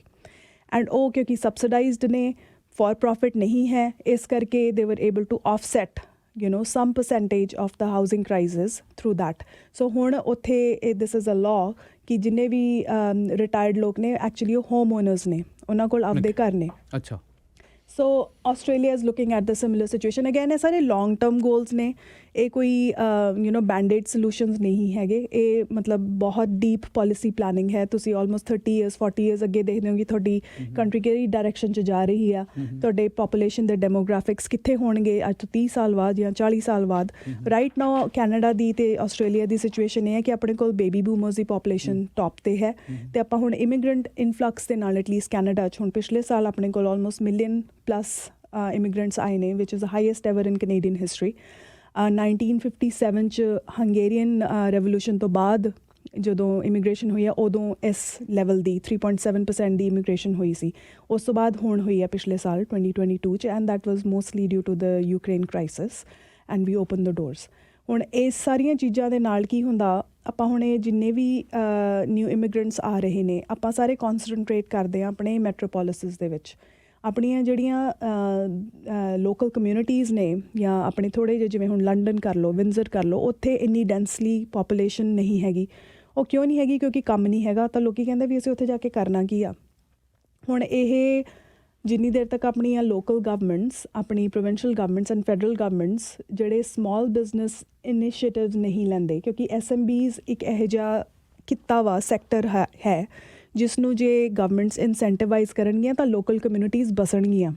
ਇਹ ਬਾਕੀ ਕੰਟਰੀਜ਼ ਨੇ ਵੀ ਕੀਤਾ ਹੈ, ਚਾਈਨਾ ਨੇ ਕੀਤਾ ਹੈ, ਇੰਡੀਆ ਨੇ ਕੀਤਾ ਹੈ, ਆਸਟ੍ਰੇਲੀਆ ਵੀ ਇਸ ਚੀਜ਼ ਨੂੰ ਕੰਸੀਡਰ ਕਰ ਰਿਹਾ ਕਿ ਵੱਡੀਆਂ ਕਾਰਪੋਰੇਸ਼ਨਸ ਨੂੰ ਹੀ ਨਹੀਂ ਬਟ ਜਿਹੜੇ ਸਮਾਲ ਬਿਜ਼ਨਸਿਸ ਨੇ ਉਹਨਾਂ ਨੂੰ ਅਸੀਂ ਗਰੋ ਕਰੀਏ। ਪਰ ਸਾਡੀਆਂ ਤਾਂ ਜਿਹੜੀਆਂ ਗਵਰਨਮੈਂਟ ਦੀ ਕੋਈ ਇੱਦਾਂ ਲੱਗਦਾ ਹੀ ਨਹੀਂ ਕਿ ਉਹਨਾਂ ਦੀ ਕੋਈ ਡਿਵੈਲਪਮੈਂਟ ਦਾ ਵੀ ਕੋਈ ਵਿਜ਼ਨ ਅਤੇ ਕੋਈ ਪਾਲਿਸੀ ਹੈ। ਇਹ ਤਾਂ ਸਿਰਫ ਇਹ ਸੋਚਦੇ ਨੇ ਕਿ ਜ਼ਿਆਦਾ ਤੋਂ ਜ਼ਿਆਦਾ ਲੋਕ ਬੁਲਾ ਲਓ ਅਤੇ ਇਹੀ ਇਕਨੋਮਿਕ ਡਿਵੈਲਪਮੈਂਟ। ਹਾਂਜੀ ਸਰ, ਆਪਾਂ ਨਾ ਬਹੁਤ ਰਿਐਕਟਿਵ ਮੋਡ 'ਚ ਹਾਂ ਹੁਣ। ਜਿਵੇਂ ਆਈ ਐਮ ਸ਼ੋਰ ਆਪਣੇ ਲਿਸਨਰਸ ਨੇ ਵੀ, ਤੁਸੀਂ ਵੀ ਇਹ ਕੈਚ ਕੀਤੀ ਹੋਣੀ ਹੈ ਨਿਊਜ਼ ਵੀ, ਫੋਲਕਸਵੈਗਨ ਨੇ ਸੇਂਟ ਥਾਮਸ 'ਚ ਅਨਾਊਂਸ ਕੀਤਾ ਕਿ ਉਹ ਇਲੈਕਟ੍ਰਿਕ ਵਹੀਕਲਸ ਦਾ ਬੈਟਰੀ ਦਾ ਪਲਾਂਟ ਲਾਉਣਗੇ and they are going to invest almost $7 billion in our economy. ਅਤੇ ਉਹਦੇ ਨਾਲ ਇੱਕ ਕਹਿੰਦੇ ਨਾ ਵੀ there is always a fine print to it. Fine print ਇਹ ਆ ਵੀ ਆਪਣੀ ਫੈਡਰਲ ਗਵਰਨਮੈਂਟ ਨੇ ਉਹਨਾਂ ਨੂੰ $10 billion ਜਾਂ $13 billion ਆਈ ਐਮ ਫੋਰਗੈਟਿੰਗ ਨਾਓ ਕਿ 10 ਵਾ ਕੇ 13 ਵਾ, ਪਰ ਉਹਨਾਂ ਨੇ ਉਹਨਾਂ ਨੂੰ ਸਬਸਿਡਾਈਜ਼ ਕਰਨਾ ਹੈ over the period of 10 years provided ਕਿ ਉਹ ਆਪਣੇ ਟਾਰਗੇਟਸ ਮੀਟ ਕਰਦੇ ਨੇ ਕਿ ਨਹੀਂ। ਬਹੁਤ ਚੰਗੀ ਗੱਲ ਆ। This is going to create 3000 jobs in Saint Thomas, ਜਿਹਦਾ ਕਾਫੀ ਲੋਕਾਂ ਨੇ ਨਾਂ ਨਹੀਂ ਸੁਣਿਆ ਹੋਣਾ, ਬਟ ਉਹ ਰੇਲਵੇ ਕਾਊਂਟੀ ਕਹਿੰਦੇ ਸੀ ਉਹਨੂੰ ਪੁਰਾਣੇ ਜ਼ਮਾਨੇ 'ਚ, ਕਿਉਂਕਿ ਉੱਥੇ ਮਤਲਬ ਜਿਹੜੀ ਮੋਸਟਲੀ ਕਮਿਊਨਿਟੀ ਸੀ ਉਸ ਇੰਡਸਟਰੀ 'ਚ ਕੰਮ ਕਰਦੀ ਸੀ। ਛੋਟਾ ਸ਼ਹਿਰ ਹੈ ਪਰ ਅਫੋਰਡੇਬਲ ਹੈ। ਉੱਥੇ ਹਜੇ ਵੀ ਘਰ 5 ਲੱਖ ਦੇ ਨੇ and nice livable homes. Community mostly non ethnic ਹੈ, ਬਟ ਅਗਰ ਉੱਥੇ ਜੌਬਸ ਹੋਣਗੀਆਂ ਤਾਂ ਕਿਉਂ ਨਹੀਂ ਲੋਕ ਜਾ ਕੇ ਉੱਥੇ ਵਸਣਗੇ, ਕਿਉਂ ਨਹੀਂ ਉੱਥੇ ਜਾ ਕੇ ਲੋਕ ਰਹਿਣਗੇ, ਰਾਈਟ। ਸੋ ਉੱਥੇ ਆਹ ਜਿਹੜੀ ਅਫੋਰਡੇਬਿਲਿਟੀ ਦੀ ਹਾਊਸਿੰਗ ਦੀ ਪ੍ਰੋਬਲਮ ਆ ਉਹ ਲੈਸ ਸਟਰੈਸਫੁਲ ਹੈ, ਜੋ ਕਿ ਆਪਾਂ GTA ਦੇ ਵਿੱਚ ਜਾਂ ਵੈਨਕੂਵਰ, ਗ੍ਰੇਟਰ ਵੈਨਕੂਵਰ ਏਰੀਆ 'ਚ ਦੇਖਦੇ ਹਾਂ। ਪਰ ਹੁਣ ਦੇਖਿਆ ਜਾਵੇ ਤਾਂ ਇਹ ਫੋਲਕਸਵੈਗਨ ਦੀ ਅਨਾਊਂਸਮੈਂਟ ਕਦੋਂ ਹੋਈ? ਸਮ commentators are saying ਕਿ US ਨੇ ਇੱਕ ਪ੍ਰੈਜ਼ੀਡੈਂਟ ਬਾਈਡਨ ਨੇ ਇੱਕ ਬਿੱਲ ਰਾਦਰ ਟੇਬਲ ਕੀਤਾ। It's basically it's called I'm sorry, I'm just trying to find the name of the exact bill. ਦੇਖੋ ਇਹਦੇ 'ਚ ਹੁਣ ਮਤਲਬ ਜਿਹੜੀ ਸਾਰੀ ਸਿਚੁਏਸ਼ਨ ਹੈ, ਇਹਦੇ 'ਚ ਜਿਵੇਂ ਮੈਂ ਕੁਛ ਲੋਕਾਂ ਨੂੰ ਇਹ ਕਹਿੰਦੇ ਸੁਣਿਆ, ਸਾਡੇ ਕੋਲ ਬਹੁਤ ਨੈਚੁਰਲ ਰਿਸੋਰਸਿਸ ਨੇ, ਇੰਨੀ ਜ਼ਮੀਨ ਹੈ ਸਾਡੇ ਕੋਲ, ਕੰਟਰੀ ਬਹੁਤ ਵਾਸਟ ਹੈ, ਬਹੁਤ ਵੱਡਾ ਹੈ। ਹਾਂਜੀ। ਦੂਸਰੇ ਦੇਸ਼ਾਂ ਨੇ ਕੀ ਕੀਤਾ, ਇੰਡੀਆ ਕੀ ਕਰ ਰਿਹਾ, ਚਾਈਨਾ ਕੀ ਕਰ ਰਿਹਾ, ਉਹਨਾਂ ਨੇ ਇਕਨੋਮਿਕ ਜ਼ੋਨ ਬਣਾਏ। ਬਿਲਕੁਲ। ਕਿਸੇ ਖਾਸ ਸੈਕਟਰ 'ਤੇ ਫੋਕਸਡ ਜ਼ੋਨ ਨੇ, ਜਿੱਥੇ ਉਸ ਤਰ੍ਹਾਂ ਦੀ ਇੰਡਸਟਰੀ ਹੈ, ਉਸ ਤਰ੍ਹਾਂ ਦੇ ਨਾਲ ਰਿਸਰਚ ਹੋਏ, ਉਸ ਦੇ ਨਾਲ ਹੀ ਫਿਰ ਹਾਊਸਿੰਗ ਹੋਏ, ਇੱਕ ਕਿਸਮ ਦੇ ਨਵੇਂ ਟਾਊਨ ਕ੍ਰੀਏਟ ਕੀਤੇ ਨੇ। ਬਿਲਕੁਲ ਸਰ। ਅਤੇ ਇਹੋ ਜਿਹਾ ਸਾਡੇ ਪੋਸੀਬਲ ਹੈ, ਪਰ ਸਾਡਾ ਇਸ 'ਤੇ ਕਦੇ ਕੋਈ ਪਲਾਨ ਸੁਣਿਆ ਨਹੀਂ ਇੱਥੇ। ਐਂਡ ਇੱਥੇ ਹੀ ਆਪਾਂ ਜਿਹੜੇ ਆਪਾਂ ਸਾਰੇ ਹੈਗੇ ਹਾਂ ਕਮਿਊਨਿਟੀ 'ਚ ਆਪਾਂ ਲੋਕ ਹੈਗੇ ਹਾਂ, ਥੋੜ੍ਹੀ ਜਿਹੀ ਕਮਿਊਨਿਟੀ 'ਚ ਐਕਟਿਵਿਜ਼ਮ ਦੀ ਲੋੜ ਹੈ। ਆਪਾਂ ਆਪਣੇ ਇਲੈਕਟਿਡ ਮੈਂਬਰਸ ਨੂੰ ਹਰ ਸਾਲ ਜਾਂ ਹਰ 4 ਸਾਲਾਂ ਬਾਅਦ ਇਲੈਕਟ ਕਰਕੇ ਭੇਜਦੇ ਹਾਂ। ਆਪਾਂ ਨੂੰ ਥੋੜ੍ਹੀ ਜਿਹੀ ਉਹਨਾਂ ਨੂੰ ਪੁਸ਼ ਕਰਨ ਦੀ ਲੋੜ ਹੈ ਕਿ ਆਪਾਂ ਥੋੜ੍ਹਾ ਜਿਹਾ out of the box thinking ਕਿਉਂ ਨਾ ਕਰੀਏ। ਆਪਾਂ ਬੈਂਡ-ਏਡ ਸੋਲਿਊਸ਼ਨ ਲੱਭਦੇ ਹਾਂ ਵੀ ਓਕੇ ਜੀ GST ਦੇ ਵਿੱਚ ਰਿਬੇਟ ਦੇ ਦਿਓ, $500 ਦੀ ਵਨ ਟਾਈਮ ਪੇਮੈਂਟ ਕਰ ਦਿਓ, ਚਾਈਲਡ ਟੈਕਸ ਬੈਨੀਫਿਟ ਵਧਾ ਦਿਓ। ਐਗਜ਼ੈਕਟਲੀ। ਪੋਲੀਟੀਸ਼ੀਅਨ ਵੀ ਇਹ ਕਰਦੇ ਨੇ ਅਤੇ ਅਸੀਂ ਵੀ ਇਹ ਚੀਜ਼ਾਂ ਸੁਣ ਕੇ ਖੁਸ਼ ਹੋ ਜਾਂਦੇ। ਬਟ ਉਹ ਚੀਜ਼ਾਂ ਸਸਟੇਨੇਬਲ ਨਹੀਂ ਹੈਗੀਆਂ। ਉਹ ਇਹੀ ਆ ਵੀ ਓਕੇ ਜੀ ਮੈਨੂੰ ਬਿਜਲੀ ਫ੍ਰੀ ਦੇ ਦਿਓ, ਪਰ ਬਿਜਲੀ ਚਾਹੇ ਨਾ ਆਵੇ, ਉਹਦਾ ਤਾਂ ਕੋਈ ਫਾਇਦਾ ਨਹੀਂ ਨਾ ਹੋਇਆ, ਰਾਈਟ। ਸੋ ਜਿੰਨੀ ਦੇਰ ਤੱਕ ਆਪਾਂ ਇਨਸੈਂਟੀਵਾਈਜ਼ ਨਹੀਂ ਕਰਦੇ ਕਿ ਲੋਕਾਂ ਦੀ, ਹੁਣ ਇਨਫਲੇਸ਼ਨ ਨੇ ਤਾਂ ਵਧਣਾ ਹੀ ਆ। ਜੋ 40 ਸਾਲ ਪਹਿਲਾਂ ਵੈਰੀ ਬੇਸਿਕ ਗੈਸ ਦਾ ਰੇਟ ਸੀ ਉਹ ਕਦੇ ਵੀ ਅੱਜ ਨਹੀਂ ਹੋਊਗਾ। ਜੋ 40 ਸਾਲ ਪਹਿਲਾਂ ਘਰਾਂ ਦਾ ਰੇਟ ਸੀ ਉਹ ਅੱਜ ਕਦੇ ਵੀ ਨਹੀਂ ਹੋਊਗਾ। ਇੱਕ ਉਹ ਜਿਹੜਾ ਬੈਂਚਮਾਰਕ ਸੈੱਟ ਹੋ ਗਿਆ, ਉਸ ਤੋਂ ਥੱਲੇ ਜਾਣਾ ਸਪੈਸ਼ਲੀ ਕੈਨੇਡਾ 'ਚ ਬਹੁਤ ਮੁਸ਼ਕਿਲ ਹੈ। ਉਹ ਇਸ ਕਰਕੇ ਕਿਉਂਕਿ ਆਪਣੀ economy is controlled and manage by 5 banks which are very tightly knit. ਉਹਨਾਂ ਨੇ ਹੁਣ ਬੈਂਕ ਕੀ ਆ, ਉਹਨਾਂ ਨੇ ਆਪਣੇ ਘਰ ਐਜ਼ ਕੋਲੈਟਰਲ ਰੱਖੇ ਹੋਏ ਆਪਦੇ ਕੋਲ। 20% of their assets are tied in to our houses. ਤਾਂ ਉਹ ਕੋਈ ਵੀ ਜਿਹੜਾ ਲੈਂਡਰ ਆ ਉਹ ਕਿਉਂ ਚਾਹੂਗਾ ਕਿ ਉਹਦੀ ਜਿਹੜਾ ਐਸੈਟ ਆ ਉਹਦੀ ਵੈਲਿਊ ਗਿਰੇ? ਉਹ ਕਦੇ ਵੀ ਨਹੀਂ ਚਾਹਣਗੇ ਕਿ ਇੱਥੇ ਬੇਸਿਕਲੀ ਬੈਂਕ ਰੂਲ ਕਰ ਰਹੇ ਨੇ ਇਨਡਾਇਰੈਕਟਲੀ ਰੂਲ ਕਰ ਰਹੇ ਨੇ ਅਤੇ ਕਰਨਗੇ ਵੀ। ਸਾਰੀਆਂ ਸਾਡੀਆਂ ਪਾਲਿਸੀਜ਼ ਨੂੰ ਇਨਫਲੂਐਂਸ ਕਰ ਰਹੇ ਨੇ। ਐਂਡ ਸਰ ਜਿਹੜੀ ਆਪਾਂ ਥੋੜ੍ਹੀ ਜਿਹੀ ਡਿਸਕਸ਼ਨਸ ਪਿਛਲੇ ਵੀਕਸ 'ਚ ਕੁਛ ਕਰ ਰਹੇ ਸੀਗੇ ਵੀ ਕਿਤੇ ਕ੍ਰੈਸ਼ ਤਾਂ ਨਹੀਂ ਹੋ ਜੂਗੀ ਮਾਰਕੀਟ। ਮੇਰਾ ਵਿਊ ਇਹ ਆ ਕਿ ਬੈਂਕਸ ਇਸ ਮਾਰਕੀਟ ਨੂੰ ਕ੍ਰੈਸ਼ ਹੋਣ ਨਹੀਂ ਦੇਣਗੇ। ਉਹ ਇਸ ਕਰਕੇ ਕਿਉਂਕਿ ਉਹਨਾਂ ਦੇ ਆਪਦੇ 20% ਐਸੈਟਸ ਘਰਾਂ 'ਚ ਉਹਨਾਂ ਦੇ ਕੋਲ ਆ, ਰਾਈਟ। ਸੋ ਉਹ ਆਪਣੀ ਐਸੈਟ ਦੀ ਵੈਲਿਊ ਕਦੇ ਵੀ ਗਿਰਨ ਨਹੀਂ ਦੇਣਗੇ। ਉਹਨਾਂ ਨੇ ਕੀ ਕੀਤਾ ਹੁਣ ਜਿਹੜਾ ਆਪਣਾ ਬੈਂਕ ਤਾਂ ਆਪਣਾ ਕੰਮ ਸਹੀ ਕਰ ਰਹੇ ਨੇ। ਹਾਂਜੀ। ਉਹ ਤਾਂ ਉਹਨਾਂ ਦੇ ਤਾਂ ਆਪਣੇ ਬਿਜ਼ਨਸ ਇੰਟਰਸਟ ਨੇ। ਸਵਾਲ ਹੈ ਕਿ ਸਾਡੀ ਗਵਰਨਮੈਂਟ ਕੀ ਕਰ ਰਹੀ ਹੈ? ਸਾਡੀ ਗਵਰਨਮੈਂਟ ਬਿੱਲ ਬਣਾ ਰਹੀ ਹੈ। ਬੈਂਕਾਂ ਲਈ ਕੰਮ ਕਰ ਰਹੀ ਹੈ, ਕੋਈ ਸਾਡੇ ਲਈ ਕੰਮ ਕਰ ਰਹੀ ਹੈ? ਸਾਡੀ ਗਵਰਨਮੈਂਟ ਹੁਣ ਬਿੱਲ ਪਾਸ ਕਰ ਰਹੀ ਹੈ। ਆਈ ਡੋਂਟ ਨੋ ਅਗਰ ਕਿਸੇ ਨੇ ਕੈਚ ਕੀਤਾ ਕਿ ਨਹੀਂ, but there was a guideline by the OFC ਜੋ ਕਿ ਰੈਗੂਲੇਟਰ ਹੈ ਆਪਣੀ ਬੈਂਕਿੰਗ ਇੰਸਟੀਟਿਊਸ਼ਨਸ ਦਾ। the Office of the Superintendent of the Financial Institutions, ਉਹਨਾਂ ਨੇ ਗਾਈਡਲਾਈਨਸ 'ਚ ਇਹ ਕਿਹਾ ਵਾ ਕਿ ਆਪਾਂ ਬੈਂਕਸ ਨੂੰ ਅਲਾਓ ਕਰ ਦਿਓ। ਮਤਲਬ ਉਹਨਾਂ ਨੇ ਗਾਈਡਲਾਈਨ ਦਿੱਤੀ ਹੈ ਫੈਡਰਲ ਗਵਰਨਮੈਂਟ ਨੂੰ ਕਿ ਤੁਸੀਂ ਬੈਂਕਸ ਨੂੰ ਅਲਾਓ ਕਰ ਦਿਓ ਕਿ ਉਹ on case by case basis amortisation period ਨੂੰ ਨੈਗੋਸ਼ੀਏਟ ਕਰ ਸਕਦੇ ਆ ਜਾਂ ਵਧਾ ਸਕਦੇ ਆ, which will result in a negative amortisation as it is called in the economic terms. ਮਾਨੇ ਕਿ ਅਗਰ ਮੈਂ ਆਪਣਾ ਮੌਰਗੇਜ 25 ਸਾਲਾਂ 'ਚ ਜਾਂ 30 ਸਾਲਾਂ 'ਚ ਦੇਣਾ ਸੀ, ਉਹ ਹੁਣ ਮੈਂ 50 ਸਾਲਾਂ 'ਚ ਵੀ ਦੇ ਸਕਦੀ ਹਾਂ, 55 ਸਾਲਾਂ 'ਚ ਵੀ ਦੇ ਸਕਦੀ ਹਾਂ, ਵਿਚ ਮੀਨਸ ਕਿ I am just extending my debt load, ਯਾਨੀ ਕਿ ਮੇਰਾ ਪ੍ਰਿੰਸੀਪਲ ਵੀ ਵੱਧ ਰਿਹਾ ਵਾ। ਮਤਲਬ ਕਿ ਮੈਂ ਸਾਰੀ ਉਮਰ ਆਪਣੀ ਜਿਹੜੀ ਜ਼ਿੰਦਗੀ ਬਚ ਗਈ ਹੈ ਉਹ ਬੈਂਕ ਦੀ ਜੌਬ ਕਰਨੀ, ਬੈਂਕ ਦੀ ਸੇਵਾ ਕਰਨੀ। ਬਾਟਮ ਲਾਈਨ ਇਹ ਹੈ ਸਰ। ਸੋ ਪਰ ਇਹ ਕੋਈ ਸੋਲੂਸ਼ਨ ਤਾਂ ਨਹੀਂ ਗਾ, ਇਹ ਕੋਈ ਸੋਲੂਸ਼ਨ ਨਹੀਂ। ਦੇਖੋ ਹਾਲਤ ਕੀ ਹੈ, ਮੁਲਕ ਵਾਲਾ ਨੇ ਸਾਡੇ ਬੜੇ ਰੈਗੂਲਰ ਲਿਸਨਰ ਨੇ, ਇਹਨਾਂ ਨੇ ਕਮੈਂਟ ਕੀਤਾ ਔਰ ਇਹ ਇੱਕ ਬੜਾ ਵੱਡਾ ਚੀਜ਼, ਸੀਰੀਅਸ ਚੀਜ਼ ਵੱਲ ਇਸ਼ਾਰਾ, ਐਡਾ ਵੱਡਾ ਕੰਟਰੀ ਹੈ। ਹਾਂਜੀ, ਹੋਰ ਤੇ ਹੋਰ ਸਾਡਾ ਜਿਹੜਾ ਇੱਕ ਕੰਟਰੀ ਦਾ ਇੱਕ ਜਿਹੜੇ ਇਸ ਕੰਟਰੀ ਦੀ ਇਸ ਸਾਈਡ ਦਾ ਦੂਜੀ ਸਾਈਡ ਨਾਲ ਇੱਕ ਅੱਛਾ ਰੋਡ ਲਿੰਕ ਵੀ ਹੈ ਨਹੀਂ। ਬਿਲਕੁਲ ਸਹੀ ਜੇ ਕਹਿ ਰਹੇ ਤੁਸੀਂ BC ਜਾਣਾ ਹੋਵੇ ਇੱਥੋਂ, ਹਾਂਜੀ BC ਛੱਡੋ ਵਿਨੀਪੈਗ ਜਾਣਾ ਹੋਵੇ, ਵਿਨੀਪੈਗ ਜਾਣ ਲਈ ਵੀ ਕੋਈ ਅੱਛਾ, ਮਤਲਬ ਜਿਹੜਾ ਇੱਕ ਜਿਵੇਂ ਚਾਈਨਾ ਨੇ ਕੀਤਾ, ਕਿੱਡਾ ਵੱਡਾ ਰੋਡ ਨੈਟਵਰਕ ਖੜਾ ਕੀਤਾ, ਇੰਡੀਆ ਕਿੱਡਾ ਵੱਡਾ ਰੋਡ ਨੈਟਵਰਕ ਖੜਾ ਕਰ ਰਿਹਾ, ਤੇ ਜਿਹੜੀ ਇਹ ਉਹ ਗਰੋਥ ਹੈਗੀ ਹੈ ਕੰਟਰੀ ਦੀ, ਉਹਦੇ ਲਈ ਬਹੁਤ ਇੰਪੋਰਟੈਂਟ ਚੀਜ਼ ਹੈ ਕਿ ਰੋਡ ਨੈਟਵਰਕ ਹੋਏ। ਹਾਂਜੀ ਬਿਲਕੁਲ, I am 100% on with you on this. ਆਪਣੇ ਕੋਲ ਰੋਡ ਨੈਟਵਰਕ ਨਹੀਂ ਹੈ, ਆਪਣੀ ਇੰਨੀ ਹਿਊਜ ਟਰੱਕਿੰਗ ਇੰਡਸਟਰੀ ਹੈ ਅਤੇ ਪ੍ਰੀਡੋਮੀਨੇਟਲੀ ਹੁਣ ਆਪਣੀ ਕਮਿਊਨਿਟੀ ਦੀ ਕੰਟਰੋਲਡ ਹੈ, ਕੋਈ ਕੋਰੀਡੋਰ ਹੀ ਨਹੀਂ ਹੈ ਡਾਇਰੈਕਟ। ਜਿਵੇਂ ਹੁਣ ਮੈਨੀਟੋਬਾ ਵੈਨਕੂਵਰ ਵਾਲਾ ਜਿਹੜਾ ਕੋਰੀਡੋਰ ਹੈ ਉਹ ਐਕਸਕਲੂਸਿਵ ਕੋਰੀਡੋਰ ਹੋਣਾ ਚਾਹੀਦਾ ਵਾ, ਪ੍ਰੋਪਰ ਫੈਸਿਲਿਟੀਜ਼ ਹੋਣੀਆਂ ਚਾਹੀਦੀਆਂ, ਟੂ ਐਂਡ ਫਰੋ ਹੋਣਾ ਚਾਹੀਦਾ, ਕਿਉਂਕਿ ਅਗਰ ਇਹ ਮੋਬਿਲਿਟੀ ਹੋਊਗੀ ਤਾਂ ਹੀ ਬਿਜ਼ਨਸ ਮੂਵ ਕਰੂਗਾ, ਤਾਂ ਹੀ ਇਕੋਨਮੀ ਗਰੋ ਕਰੂਗੀ, ਪਰ ਆਪਾਂ ਉੱਥੇ ਇਨਵੈਸਟ ਹੀ ਨਹੀਂ ਕਰ ਰਹੇ। ਹੁਣ ਗੋਇੰਗ ਬੈਕ ਟੂ ਜਿਹੜੀ ਆਪਾਂ ਸੇਂਟ ਥਾਮਸ ਦੀ ਮੈਂ ਗੱਲ ਕਰ ਰਹੀ ਸੀ, ਜਿਹੜਾ ਪ੍ਰੈਜ਼ੀਡੈਂਟ ਬਾਈਡਨ ਨੇ ਬਿੱਲ ਟੇਬਲ ਕੀਤਾ, ਉਹਨੂੰ ਕਹਿੰਦੇ ਆ ਜੀ ਇਨਫਲੇਸ਼ਨ ਰਿਡਕਸ਼ਨ ਐਕਟ ਹੈ, ਇਨਫਲੇਸ਼ਨ ਰਿਡਕਸ਼ਨ ਐਕਟ, ਯੈਸ। ਅਤੇ ਉਹਨਾਂ ਨੇ ਅਨਾਊਂਸ ਕੀਤਾ, it was a surprise announcement in March of this year, ਜਿਹਦੇ ਤਹਿਤ ਉਹ ਕੀ ਕਰ ਰਹੇ ਨੇ, ਉਹ ਕਹਿੰਦੇ ਨੇ ਕਿ ਆਪਾਂ ਸਬਸਿਡਾਈਜ਼ ਕਰ ਦੇਣਾ, ਹੈਵੀਲੀ ਸਬਸਿਡਾਈਜ਼ ਕਰ ਦੇਣਾ ਫੋਰਨ ਇਨਵੈਸਟਮੈਂਟ ਨੂੰ, for investing in the United States for clean energy. ਵੀ ਉਹ ਕਹਿੰਦੇ ਵੀ ਤੁਸੀਂ ਆਓ, ਬਾਹਰਲੇ ਮੁਲਕਾਂ 'ਚੋਂ FDI ਲੈ ਕੇ ਆਓ ਅਤੇ ਮੇਰੀ ਕੰਟਰੀ 'ਚ ਇਨਵੈਸਟ ਕਰੋ, ਅਤੇ ਮੈਂ ਤੁਹਾਨੂੰ ਟੈਕਸ ਕ੍ਰੈਡਿਟਸ ਦਊਂਗਾ ਅਤੇ ਤੁਹਾਨੂੰ ਟੈਕਸ ਬੈਨੀਫਿਟਸ ਦਊਂਗਾ, ਅਤੇ ਗ੍ਰੀਨ ਐਨਰਜੀ ਆਪਾਂ ਇੱਥੇ ਡਿਵੈਲਪ ਕਰਦੇ ਹਾਂ। ਉਸ ਚੀਜ਼ ਨੇ ਕੈਨੇਡਾ ਨੂੰ ਬਹੁਤ ਨਰਵਸ ਕਰਤਾ, ਕਿਉਂਕਿ ਆਪਾਂ ਮੰਨੀਏ ਚਾਹੇ ਨਾ, but we are joined at the hip with the US economy, and it's very sad ਕਿ ਆਪਣਾ ਲੈਂਡ ਮਾਸ ਆਲਮੋਸਟ US ਜਿੰਨਾ ਵਾ, ਆਪਣੇ ਕੋਲ ਇੰਟੈਲੀਜੈਂਟ ਐਂਡ ਸਮਾਰਟ ਕਮਿਊਨਿਟੀਜ਼ ਹੈ, ਆਪਣੇ ਕੋਲ ਇੰਨੇ ਨੈਚੁਰਲ ਰਿਸੋਰਸਿਸ ਨੇ, ਬਟ ਆਪਾਂ ਫਿਰ ਵੀ ਸਾਊਥ ਵੱਲ ਨੂੰ ਦੇਖਦੇ ਹਾਂ ਵੀ ਉਹ ਇਕੋਨਮੀ ਆਪਣੀ ਵੱਡੀ ਗਰੋ ਕਰੇ ਤਾਂ ਅਸੀਂ ਉਹਨਾਂ ਦੇ ਨਾਲ ਮਗਰ ਚੱਲਾਂ। ਐਂ ਨਹੀਂ ਹੋ ਸਕਦਾ, ਬਹੁਤ ਦੇਰ ਨਹੀਂ ਚੱਲ ਸਕਦਾ। ਆਪਾਂ ਨੂੰ ਥੋੜ੍ਹੀ ਜਿਹੀ, ਜੇ ਆਪਾਂ ਲੀਡਰਸ਼ਿਪ ਰੋਲ 'ਚ ਸਿਰਫ ਕਲੀਨ ਐਨਰਜੀ ਦੀ ਰੈਟੋਰਿਕ ਲਈ ਜਾਂਦੇ ਹਾਂ, ਉਹ ਠੀਕ ਨਹੀਂ ਹੈ। ਆਪਾਂ ਨੂੰ ਥੋੜ੍ਹੀ ਜਿਹੀ, ਆਪਾਂ ਨੂੰ ਆਪਣੇ ਘਰੇ ਵੀ ਦੇਖਣਾ ਪਊਗਾ ਵੀ ਆਪਣੇ ਘਰੇ ਕੀ ਰਿਸੋਰਸਿਸ ਨੇ ਅਤੇ ਉਹਨਾਂ ਨੂੰ ਯੂਟੀਲਾਈਜ਼ ਕਰੀਏ। ਹੁਣ ਕੈਨੇਡਾ ਕੋਲ ਲੀਥੀਅਮ ਦੇ ਬੈਟਰੀਜ਼ ਪ੍ਰੋਡਕਸ਼ਨ ਲਈ ਕਿੰਨੇ ਮਿਨਰਲ ਓਰਸ ਨੇ, ਮੈਗਨੀਸ਼ੀਅਮ ਹੈ, ਕੋਬਾਲਟ ਹੈ, ਲੀਥੀਅਮ ਹੈ। ਪਿਛਲੇ ਸਾਲ LG ਜੋ ਕਿ ਕੋਰੀਅਨ ਕੰਪਨੀ ਹੈ, ਉਹਨਾਂ ਨੇ ਇੱਕ ਡੱਚ ਕੰਪਨੀ ਦੇ ਨਾਲ ਇੱਕ ਅਨਾਊਂਸਮੈਂਟ ਕੀਤੀ ਸੀ ਕਿ ਅਸੀਂ ਵਿੰਜ਼ਰ ਦੇ ਵਿੱਚ ਆਲਮੋਸਟ $7 to $10 ਬਿਲੀਅਨ ਇਨਵੈਸਟ ਕਰਕੇ ਲੀਥੀਅਮ ਮੈਨੂਫੈਕਚਰਿੰਗ ਫੈਸਿਲਿਟੀ ਬਣਾਉਣੀ ਹੈ।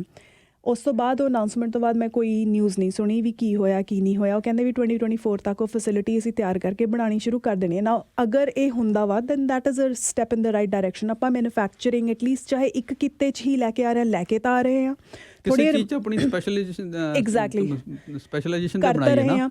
ਆਪਾਂ ਕੀ ਕਰ ਰਹੇ ਹਾਂ, ਆਪਾਂ ਕਰੂਡ ਆਇਲ ਇੱਥੋਂ ਮਾਈਨ ਕਰਦੇ ਹਾਂ, ਕਰਕੇ ਆਪਾਂ ਸਾਊਥ 'ਚ ਭੇਜ ਦਿੰਦੇ ਹਾਂ ਵੀ ਤੁਸੀਂ ਕਲੀਨ ਕਰਕੇ ਸਾਨੂੰ ਫਿਰ ਡਬਲ ਟ੍ਰਿਪਲ ਪ੍ਰਾਈਸ ਦੇ ਵੇਚੋ।